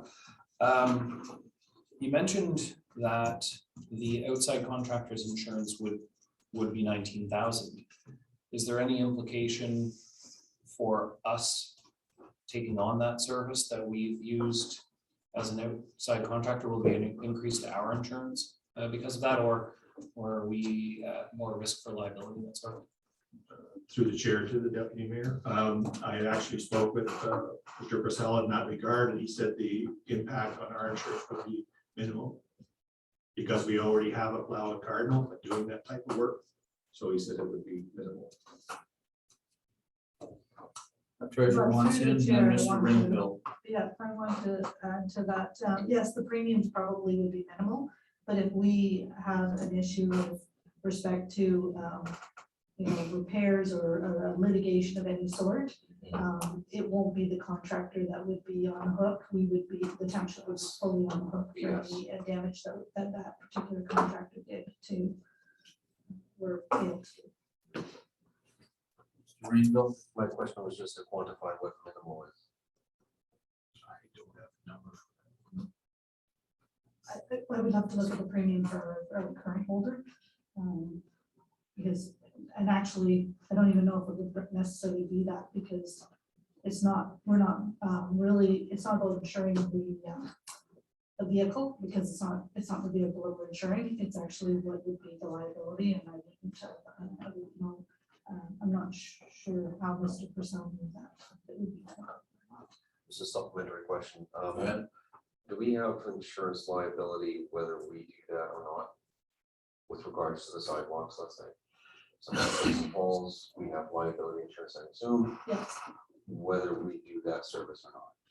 certainly, but I think that if we knowingly had a contractor that was doing work that was not insured, we would probably take it on the chin a little higher. for sure. Mr. Packer. Holders, aren't those tractors 50 inches wide? They have different blade widths. I'm not sure about the The wheel. machine itself. The machine itself. Yeah. Outside tire, inside tire. Yeah. And the reason I say that, how wide are the sidewalks? Expensive. Yeah, there is some narrow spots around the poles. Yeah. That's the big issue. That's a big issue, as we learned a year or so ago. But the We ones tore that up use quite a number of whatever lawns. Our contractors tore up quite a number of lawns. Contractors, whatever we want to hold it. Hey, through the chair, the previous contractor had a trackless, and I think they're actually wider than the others. Yeah. So he was doing it with the trackless. So if we could get a holder, you could, bring it in a little, and maybe that would. solve the problem. Just one more question. Is the, through the mayor to Mr. Shaw again, you mentioned Brockville before, is it the blower unit that has the little tow behind sand unit as well attached to it that they have? Through the available? chair, the one they have is a 2009. I went with 2 staff members to look it over, the 2 gentlemen that run the current one. It's pretty rough. It's a 2009, and the 2005 looks like it's 10 years newer than the one there. So it wouldn't be something I would recommend for purchase, but possibly as a contingency plan, maybe rent it or lease it from them for the year. They were looking at retiring it this year, but decided that if they don't do something with it, they may use it again for another year or so. Interesting. Thank you. So last comments from me. When we reviewed the tenders that we received, and we're kind of had our eyes open to find out that, number one, our previous contractor didn't bid, and number two, that the sole contractor that did bid was quite a bit higher than previous. I think we directed that staff go and recruit a contractor, or at least seek expressions of, actively seek to get people that would offer to do the work and what would their price be. Was that exercise carried out? As Mr. And Chair, can you tell us who you contacted, how many you contacted, and what their response was? we did contact Rob Akins, who was doing the sidewalk work before Mr. Norton took it over. And he had interest in it, but this is the case where the liability insurance was makes it. So that's one. That's the only one we had, the small. We learned from Mr. Purcell, small contractors having high insurance policies. So the larger ones, like the one that had applied in the last tender, are the only ones that can absorb those costs for the insurance. We had 8 tenders, or 8 invitations to the original tender, and we got 1. Did we go back to the other 7? But that was the instruction. So I recall it. So To reach out, to reach back. through the chair, the reality is that we do not have the connection with a small contractor to do this small job. I wish I could explain it in some other way or fashion, but we're in a bit of a jam due to the circumstances. You know, if they didn't want to apply a month earlier, it's unlikely that they're going to reply a month later. So the unfortunate is we've been trying several different options to secure the sidewalk plowing in Centreville. As a contingency, we do have the ability, or we will have the ability shortly to transport that unit, but you're talking about a much lower level of service that the residents are accustomed to, because you're looking at potentially 24 hours later on a storm. Go ahead. I'd like to go back to the original quotation that we had and take a good look at it, maybe contact them. If it's the only one we have that was, that came in, I kind of maybe look at that again, or So investigate if they could maybe sharpen their pencil, and if not, we'll have to bite the bullet. through the chair, I would say that ship has sailed. I'm sorry, it sailed? I think what he's saying is that that option isn't It's not available, on the table. not on the table. Further discussion on this item? Mr. Rainville. One more question. So, excuse me, Mr. Rainville, sorry, just follow up. Yeah, where did it go? Like, the ship sailed, So- you're not interested? So through the chair, council was not interested in awarding the contract originally. So the individual had indicated to the director of operations that he would take that unit and find another location where it could be used. Excuse me, I just want to get in here. Sure. It isn't that council didn't want the contract. The council, when we were presented with the results of the tender process, was quite surprised at what we had learned. And we were quite surprised at the increase that we were facing. It isn't that we didn't want to award the contract. It's just that we were doing our jobs as elected officials to try to get a more reasonable, in what we thought at the time, we were doing our job as elected officials to try to get a greater variety of choice. And that was the assignment that we kind of assigned. It's not that we didn't want to award the contract. We were looking for a greater variety of responses. And we thought that we had asked the staff to go back and canvass the industry, not just one person, but canvass the industry and come back to us with other options. Instead, what we've got here now is almost, well, we're up against a hard spot here because we're being told that this is the only option. And, you know, one thing I learned from a number of years of business is there's always options. There's always other ways. So I don't think it should be portrayed that we didn't want to. It's just that we were doing our jobs. That is our job. Okay, I don't want to belabor the discussion on this item. I think everybody can understand the position that we're in here as of, 7:50 here on November the 18th, which is getting to the late hour. There's no question. I mean, the snow is coming. We understand that. And we do know that at some point we're gonna have to deal with it. And so, but we're not dealing with it tonight. We're looking at budget, overall look at the budget tonight. So this is an issue that's gonna obviously have to come back on the council table on Monday night.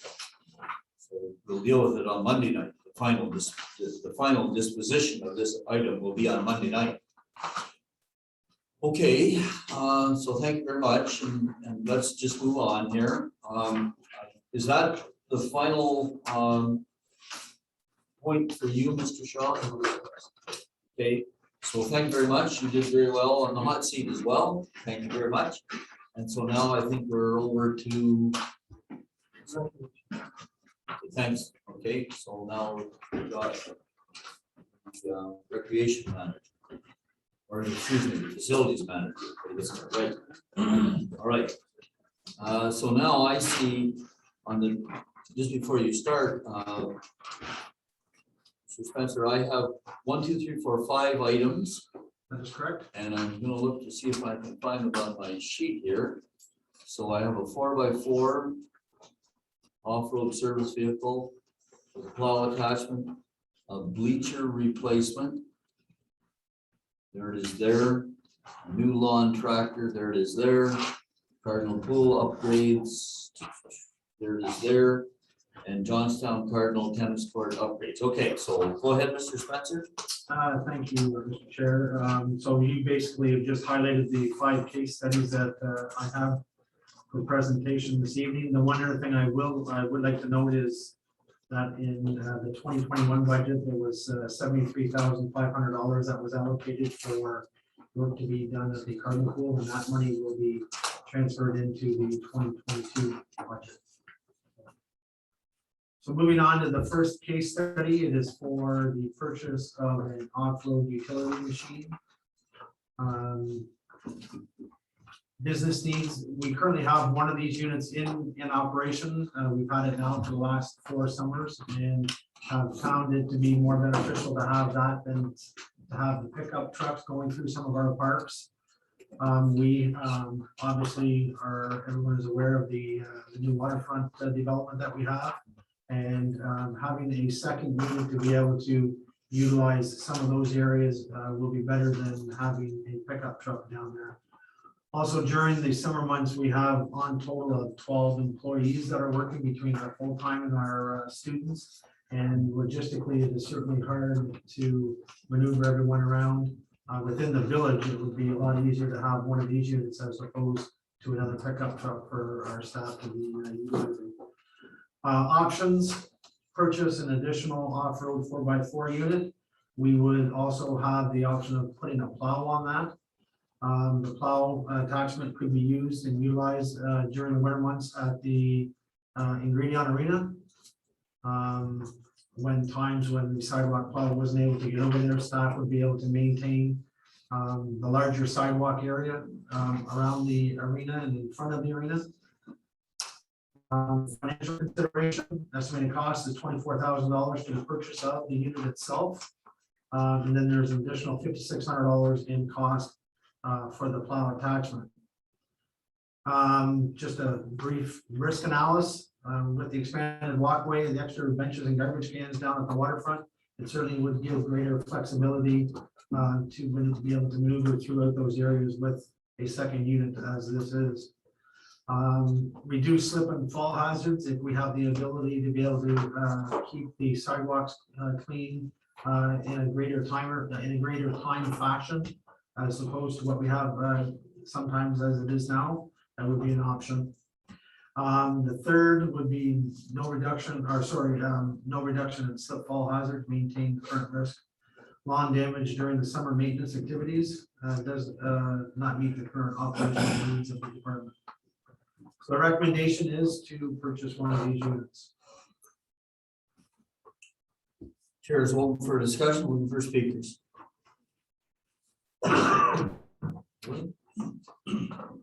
Yes, Go ahead. thank you. Okay.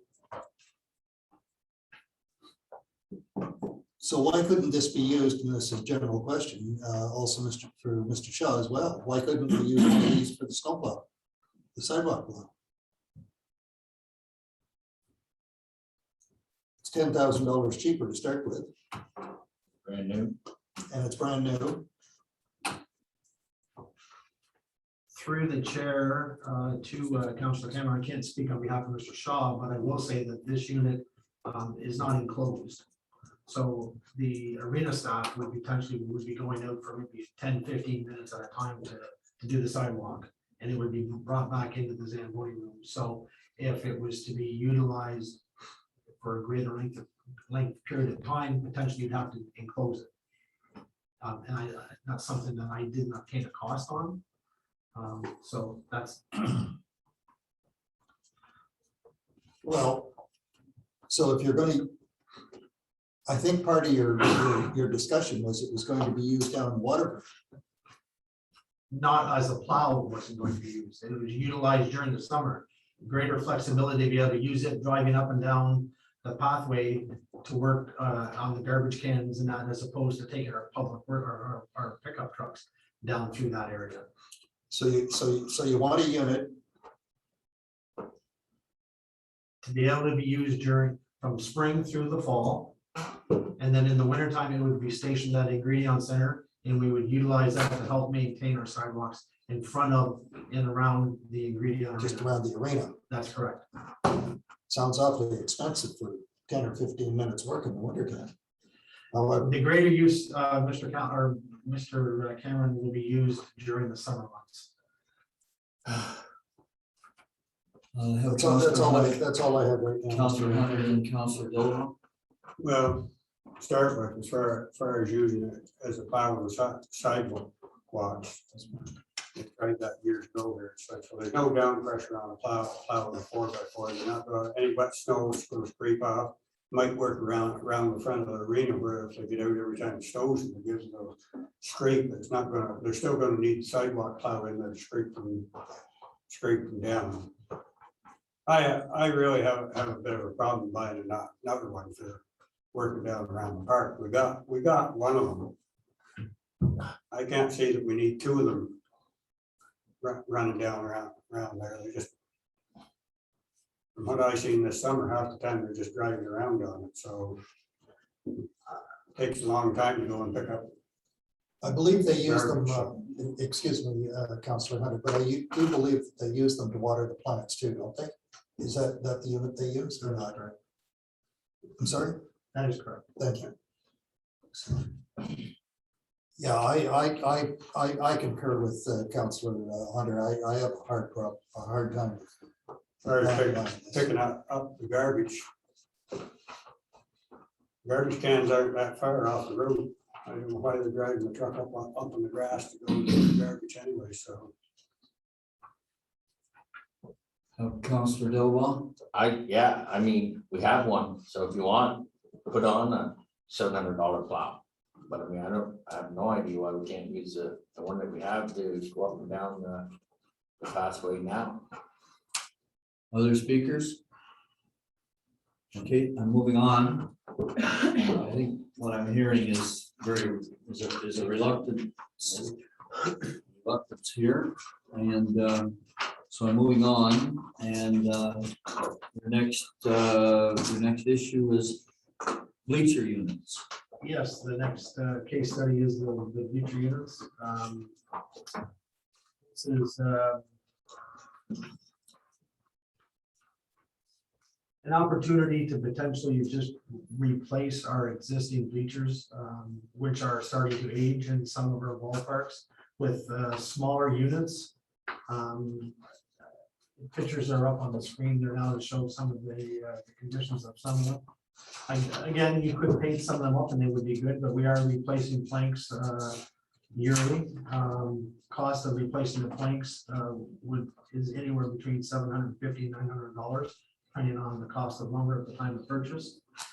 The newer units would, at some of our ballparks, we have, at the Cardinal one, we have 7 bleacher sets there, and we would replace those 7 with 2 units. A lot of the areas are downsizing the quantity amount of bleachers at some of the ballparks and other facilities. A lot of people that go to the ballparks bring their own lawn chairs and sit in them and not always on the bleachers. So this would be an opportunity over time to replace those with the aluminum bleachers. And the picture of the bleacher is there for your viewing. I will say that North Renville replaced 24 of their units in the summer of 2020. And those are all at their ballparks, at their pool facility and other ballpark facilities in South Florida. Risk analysis, the units are smaller in size than the current bleachers. They're 4 rows high and 12 feet long. The bleachers meet the CSA guidelines and there are no head entrapment areas. Option 2 would be to have half the bleachers purchased in 1 year and half in the second year of the 2-year phase. If there's any questions on? Could you go back to the previous slide, which was the older one? Yes, right. Are those metal frames? It's wooden planks, I can see. Steel. Steel, so there's steel frames. Correct. All right, so theoretically, the steel frames will still be in good shape, or, well, they need to be cleaned up and painted, but. Correct. So you're looking, basically, you've got the basic structure. You're looking at just the cost of the planks, and of course, now there are not only wooden planks available, but there's a lot of composite materials that are comparable in price to these wooden planks that have a longer lifespan. Has that been looked into? No, that has not. Okay, thank you. Looking for speakers here, and I think I had Councillor Cameron up, and did I see a second hand someplace? Deputy. Okay, Councillor Cameron first, please. Yes, thank you. Thank you, Mr. Spencer. I'd just like to ease my own mind here on the cost of these. 448. Now you want to buy 12 Correct. units. And they each cost $3,000. Is that correct? 2,900. Oh, well, all right, 3,000, okay, 2,900. And you're going to use some of the modernization money? That's an option. Let's put forward this. Oh,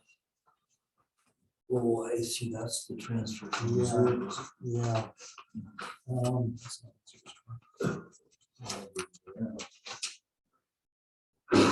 Now, these, okay, just to, I think I got the dollars and cents figured out. Now, the size of these, of course, these wouldn't be suitable for around the pool area. Yes, they would.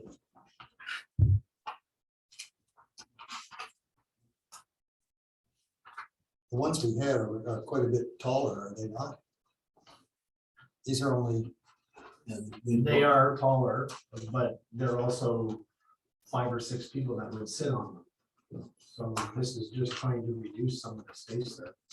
We'll still do the same. yeah, the only thing I'm trying to figure is if you're sitting so low, how do you really see into the pool? It's kind of nice to be up a little higher, but okay, that's that's all I have for the moment. Okay, so then I have Deputy Mayor. Just comments, just struggle with replacing all of these units for very, very limited use. During the year, the rec directors pointed out that people are bringing their own chairs for the ball diamonds.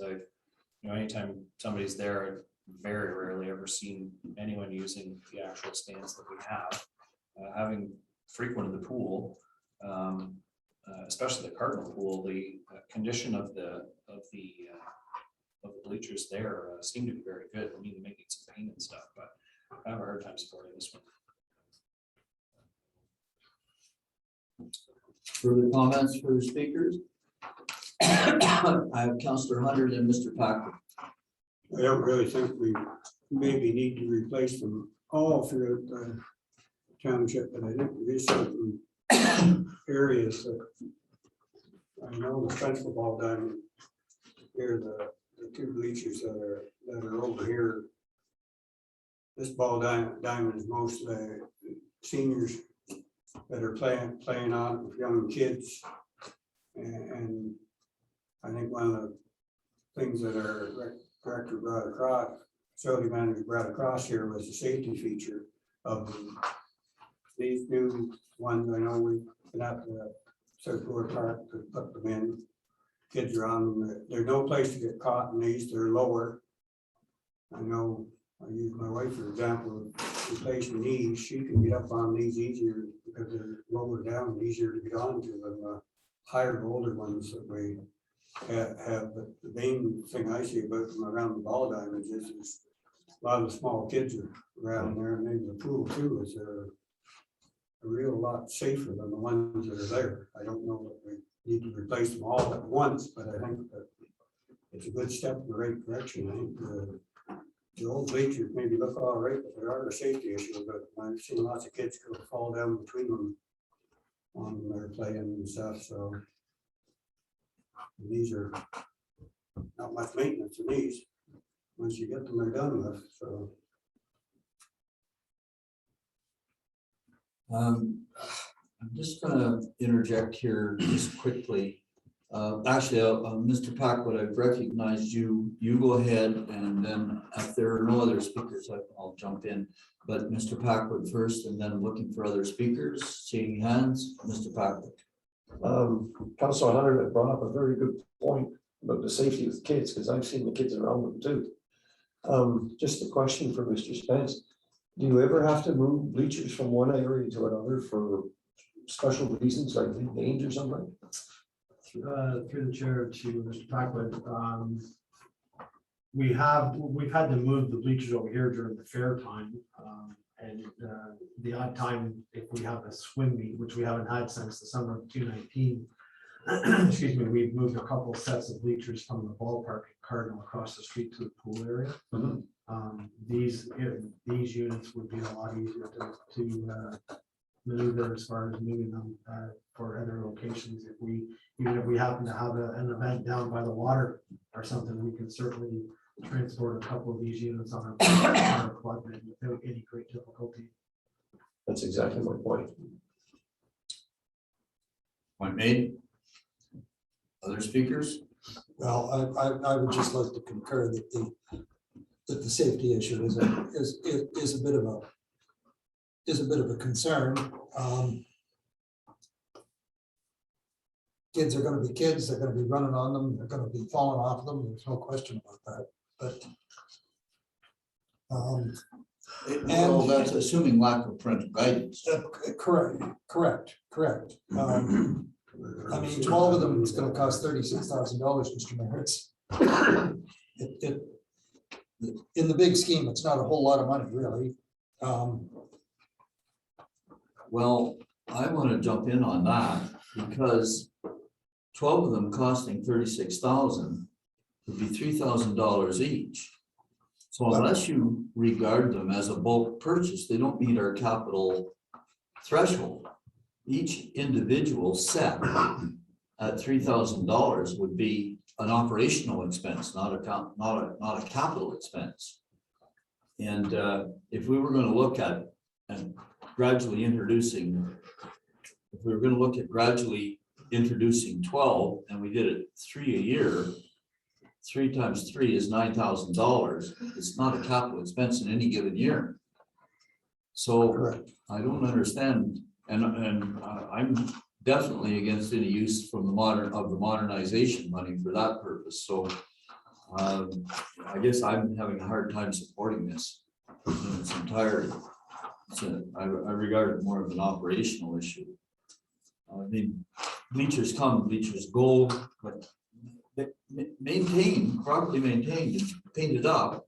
I think the existing ones, and I get Councillor Hunter's point, it's hard for the seniors to get up to the top of these higher ones, but there is still seating at the lower level. Okay, so I'm moving, no speakers, no other speakers. I'm moving on. You have another business case, I believe, or two more to go. Three more, yes, I do. Thank you, Mr. Mayor. The next business case, everyone has a copy of is the purchase of the one more. Recreation Department's fleet of tractors has started to age. Staff have done a great job of maintaining them over the current conditions. Based on the age of this unit, excuse me, and the hours, it would be that we should be looking at replacing it as opposed to waiting for it to stop working fully. We currently have three motors stationed in Cardinal and Spencerville. This was replaced the Kubota 1997 model, which has 2,700 hours on it. And it's stationed in Spencerville at the current time. The current hours exceed the normal average of operating. Options and solutions. Option one is to purchase a new 72-inch deck Kubota lawn tractor. The estimated cost of $30,000. Option two is to keep the machine operating and continue to repair the defective equipment when required. And then just talking about the risk analysis, just indicating that the reputation that we have of maintaining our properties over the last number of years, as has been a result of being able to have the equipment to do those functions. Not having the equipment, we see less of that work being completed. The recommendation would be to include in the 2022 capital budget replacement of the 1997 Kubota 72-inch deck at a cost of $30,000. Okay, so just for clarification purposes, the one that's being replaced, would it also be you're requesting, or the recommendation is to replace by purchasing a new 72-inch deck Kubota? Is that? That is correct. And is it an exact replacement for an existing machine? It is. And are these zero turn units? This one is not.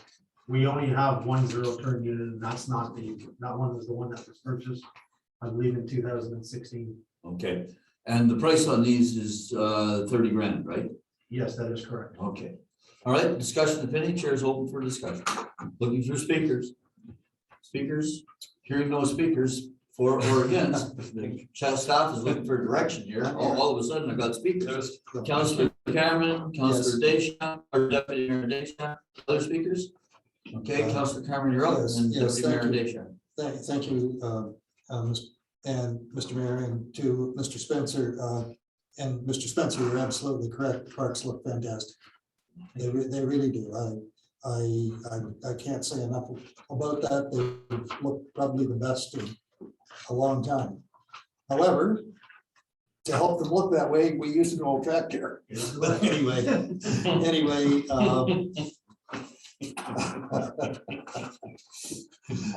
well, and that's why I've indicated. I gave you options. That's why he's here. Right? You know, no hard feelings here, but at the end of the day, if you guys decide not to purchase it, just keep in mind that this machine is, over 20 years of age. Yeah, well, and I must say, a Kubota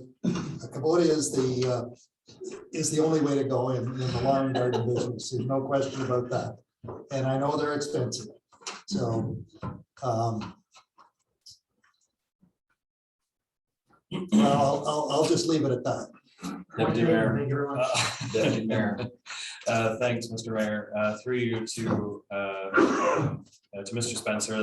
This one's an easy one for me to support. I think the work that's being done on the parks is being recognized. We're certainly putting a push on in the township to make and beautify the township in general, and asking our residents to commit to doing that. And I think continuing to do so at a high level is very warranted on our part as well. And this mower is due to be replaced. So easy to support. Did you want it? Well, Yeah, I looked into it and I was talking to a Kubota dealer with the F-2560 at 20, I said 3,000 hours on it.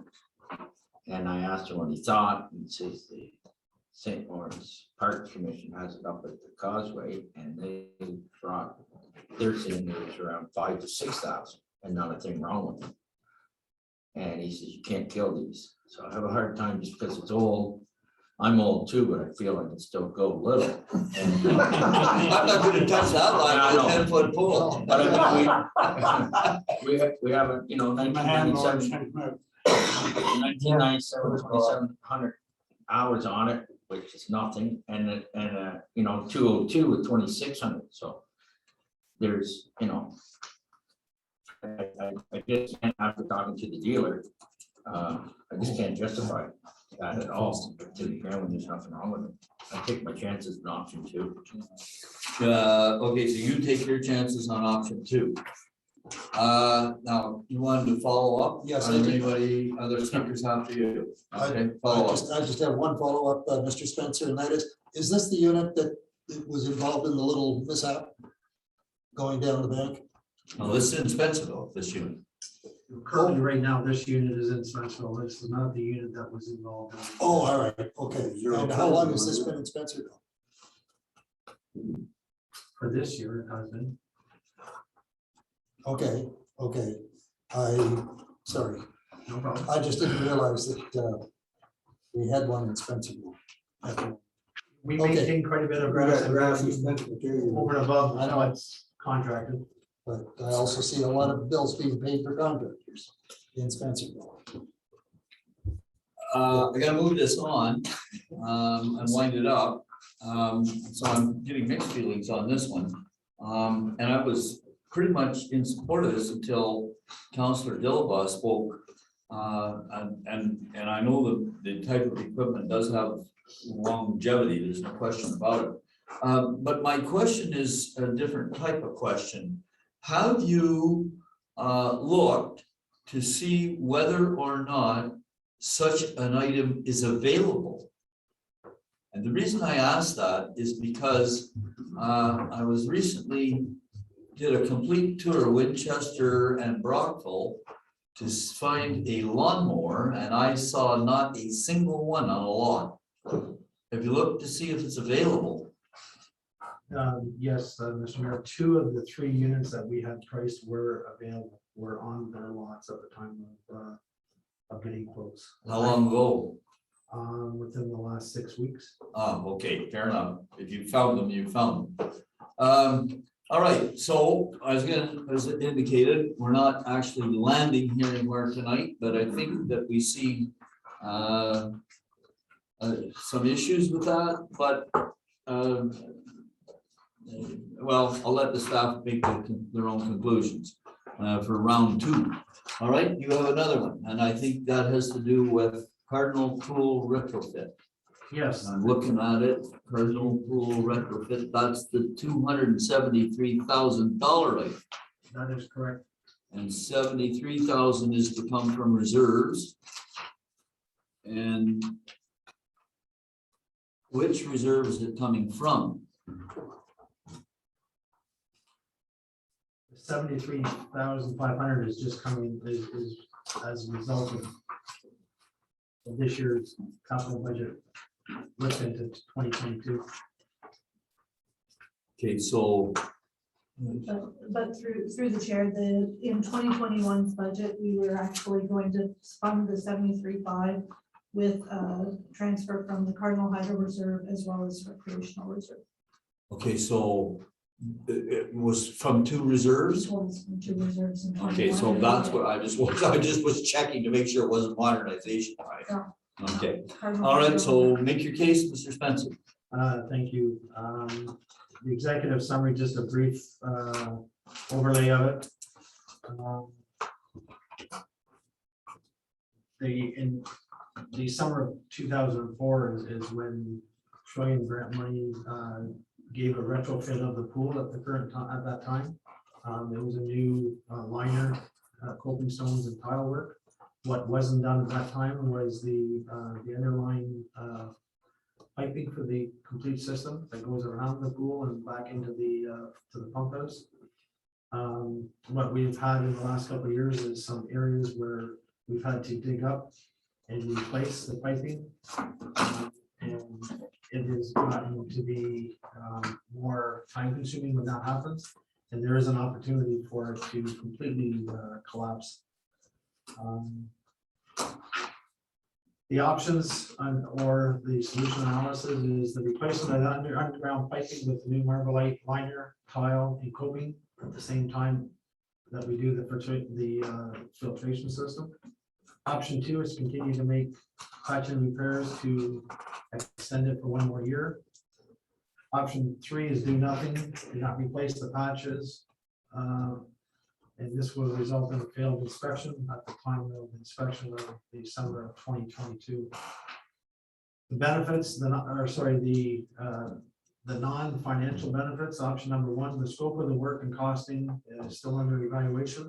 I've had a number of pool experts down that we have dealt with in the past, and they are just finalizing their figures right now on putting together options. Option 2 is repair and maintain the undermine until reevaluated in the spring. Risk analysis, the replacement proposed would extend the life of the asset by 15 to 20 years again. Option 2, the risk of continuing to do patchwork could result in the failure of some of the walls in larger quantity areas. And option number 3 is based on the current condition, the health unit could not approve the opening of the pool. The recommendation would be that the committee recommend that council direct staff to hire a consultant for the cost not to exceed $10,000 to finalize the scope of the work with complete cost estimates and prepare an RFP for the entire project, which would include the replacement of the filtration system, underground piping, as well as a Marvelite liner, new tiling, and coping. The potential of putting this together and having the work completed in the spring is very low, because there's only 4 or 5 pool companies in, I'm not saying in Eastern Ontario, but in the area that would potentially bid on this, and they may not have the capability of completing the work this spring. What might have to happen if and once it goes to a tender, if it's accepted, if the work can't be completed, our staff would have to do patchwork in order to potentially have it ready to go for the summer. There's no guarantee that it could be completed in the spring, the patchwork. Okay, so before I open up for questions, I want you to clarify something for me. And that is on page 70 of 83. Yes. Option 3, do nothing. And the words on my page say this: do not replace or patch the pool, which will result in a failed inspection and closure of the pool. And that definitive result is echoed again up on the next page, which is 71, under option 3 again. It says, based on the current condition, the health unit would not approve. Now, are you telling us that unless we, it's a foregone conclusion that this pool will not open? Is that what you're saying here? No, I'm not telling you that it wouldn't open. What I'm saying is that staff would be potentially able to patch the walls again that are affected over the course of this winter, as they did this spring. We had 3 areas that staff worked on right up through till the days before filling the pool up. But what I'm saying is the completed project could not be completed in potentially in the spring. There's 2 different Staff can issues at do play the there. staff can do the patchwork on the liner, but it's not going to be 100%.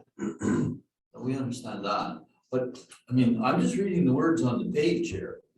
Will result in a failed inspection and. If we don't do would not anything, approve. yeah, if we don't do anything, it's very unlikely that the health department would approve the opening of the pool in June of 2022.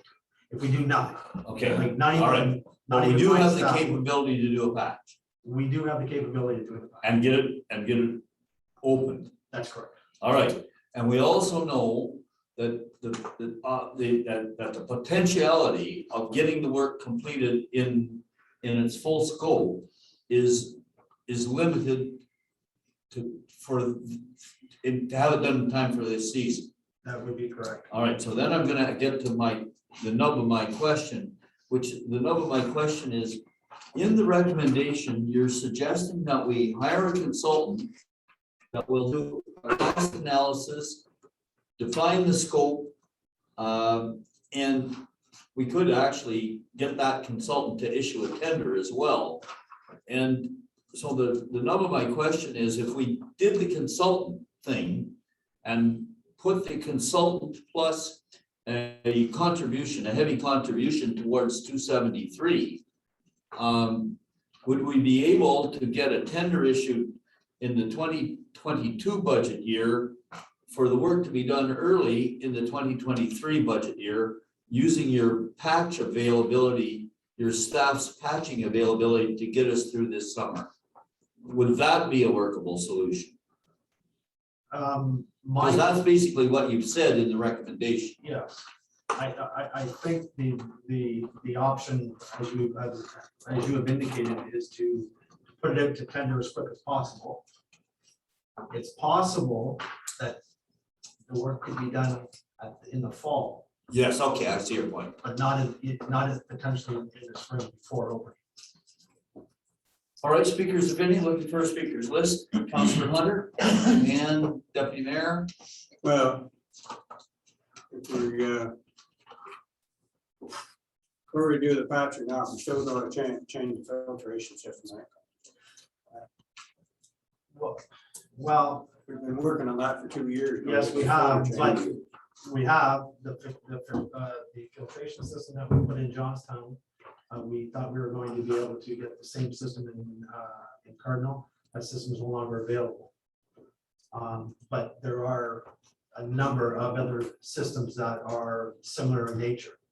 But in speaking with one of the pool experts that we've had down in the last 6 weeks, he thinks that we would get a better price to do both at one time, as opposed to putting a tender out for the filter and putting a tender out for the actual piping and other work. If you put it all into one RFP or one tender, he says you could get a better price.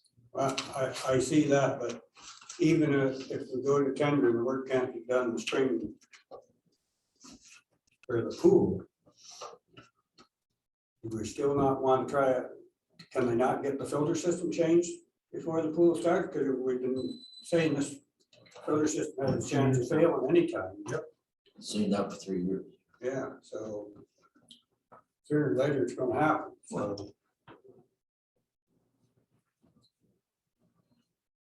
My comment was just exactly the same. So You're passing? I echo exactly what was said. Yeah. Okay, so Concerned about the filter and we've been talking about it for 3 years and I think if we are doing something, it should be a patch in a filter. okay, Mr. Rainville, then Councillor Dillon. Thank you.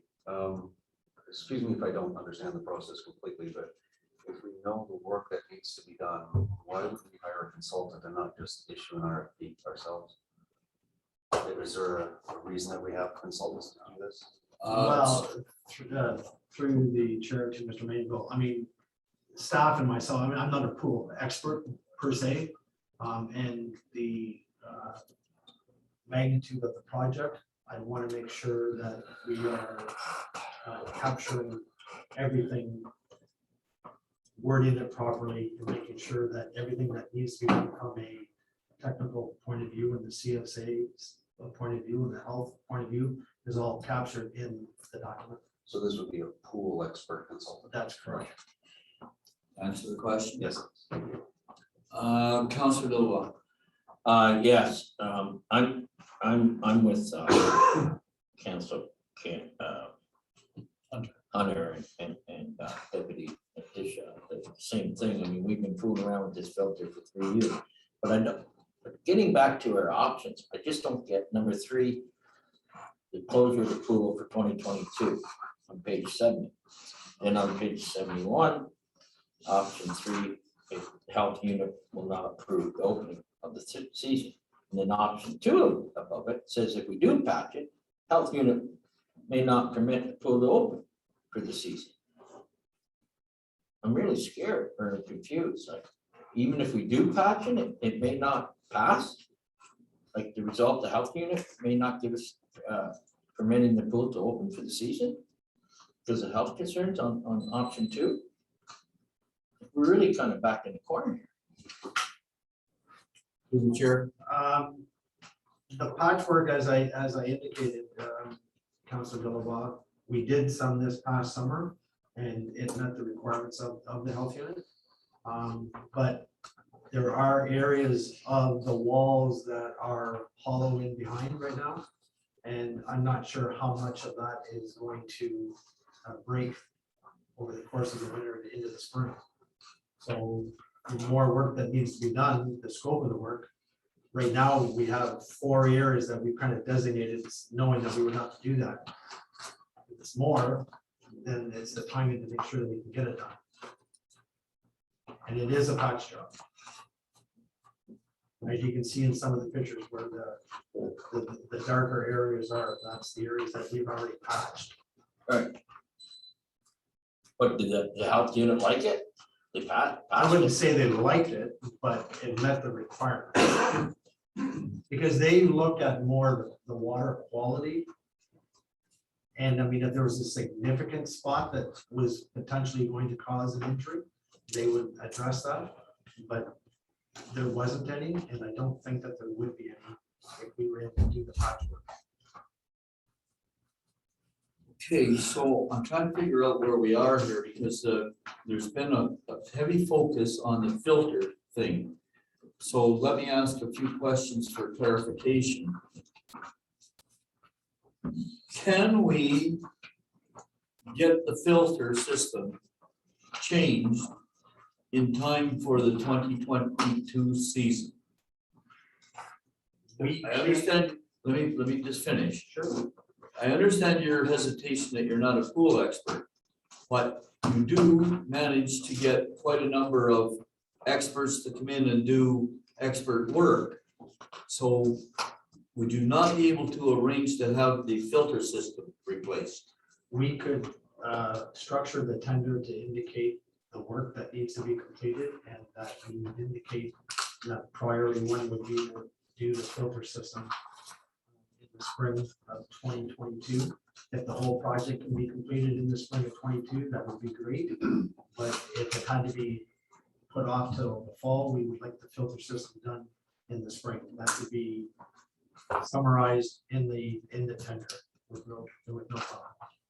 Okay, and then a second question, because I understand your hesitation when you say I'm not a pool expert, and I recommend that we get a consultant in to help us define the scope and perhaps even define the timing and then prepare the tender document in such a way as that we want phase 1 completed by this time frame, and then phase 2, which is less important, can be completed over here. So my question is, we're coming towards the end of our 2021 budget year.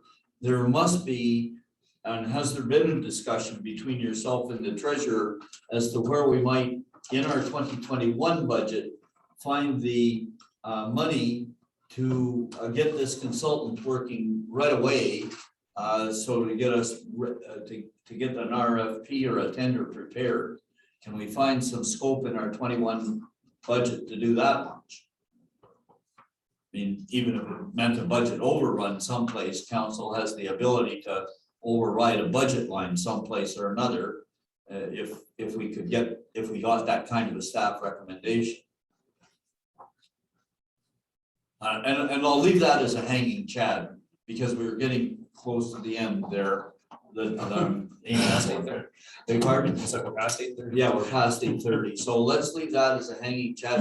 So, Mr. Spencer, the way we're gonna leave this is, you have, if I've got my notes here correctly, one more presentation, is that correct, or if I? Yeah, and I'll just be brief on that. On this one, it's just the tennis courts.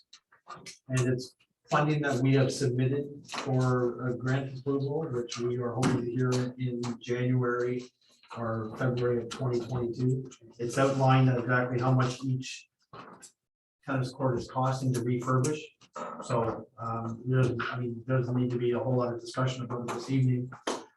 The ideal thing would be to hope that we get the grant money. It is 100% funding. And if we don't, then it will come back to you guys to decide whether or not you want to do one or the other or both. Fair enough. When Okay, will we know whether? January, February. Okay, thank you. Councilor Hunter? Just one question on the cost of these is substantial. Are these just going to be tennis courts, or are they going to be designed for pickleball courts at the same time? It'll be both. Okay. That's all I want to know. Okay, so, Mr. Spencer, congratulations, you did well in the hot seat. So we're gonna wind up this budget meeting right now and move into the in-camera session. We'll need a 5-minute break in between. But the chair is looking for the motion to move into an in-camera session. Does someone have that? Mr. Chair? Yes? Sorry, there's still council inquiries, mayor's report, question period, before we can be closed. Okay, but I think what we're gonna do is forego those agenda items. Thank you very much, though, for bringing that to my attention. I've got so much paper in front of me, I don't really know where I'm going here. Well, I think, Mr. Mayor, if you want to skip the first two, but we shouldn't skip question period with the member of the public here, just in case they have a question. Okay, so I'll ask if there's any council inquiries or notices of motion under item 7. Okay, the mayor's report I'll skip. And now I'm at question period. So we do have a member of the public question present. Do we have anybody on Zoom? Mr. Bradley? The only comment that. No questions. Question I would ask is that council consider doing both the Spencerville and Johnstown drainage project as one complete project. I lived in the township 25 years. The Johnstown water drainage problem's been there long before I came. It's time that we fix it. Is that a question, Mr. Bradley? The question is, yes. Mr. Bradley, I'm being a little bit facetious. I hope you understand that. I hope our relationship is good enough that you allow me to take a few liberties. No, you can dig. You're gonna do it anyway. I think the question there was, is it going to put stone or is it going to do the project? Well, I didn't interpret it exactly that way, Councilor. Sorry, my word is very. Does someone have the motion for the in-camera session? Myself, the deputy mayor, just committee proceed into closed session at 8:40 in order to address a matter pertaining to section 239(2)C, proposed or pending acquisition or disposition of land by the municipality or local board, specifically Edgeburg Land Bank. So what I'm gonna do, I'm gonna call, I'll just ask everybody to keep their places for a minute. I'm gonna call the motion on this question. Those in favor? Aye. Okay, the motion is carried, but before I move to the adjournment, I just want to say that I'm totally impressed with the presentations here this evening. Mr. Grant, your folks did well on the hot seat here tonight, and as did you, and it was a hot seat, and I understand that. The point that I wanted to make is I really appreciated the help that you gave us in understanding your presentations and helping us understand how they fit into the overall thing and how the financing is gonna come. Had a little bit of trouble with my paperwork, apologize to the treasurer for that. But thanks very much, everyone, for your interest, participation, and presentation. And we'll have a 5-minute break here to get to the closed session.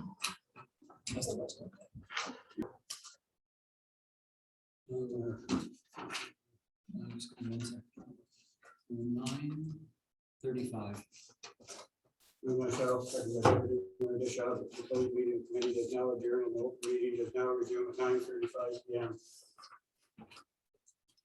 All in favor? Aye.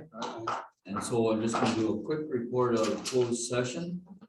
And the council met in closed session and discussed the matter of ongoing negotiations with regard to Infrastructure Ontario. So as brief as I can get. And no, yes, the best motion to adjourn now. Sorry, the clerk would have corrected me pretty quickly. Moved by myself, seconded by Councillor John Hunter, that the committee does now adjourn at 9:36 p.m. Those in favor? Motion is carried.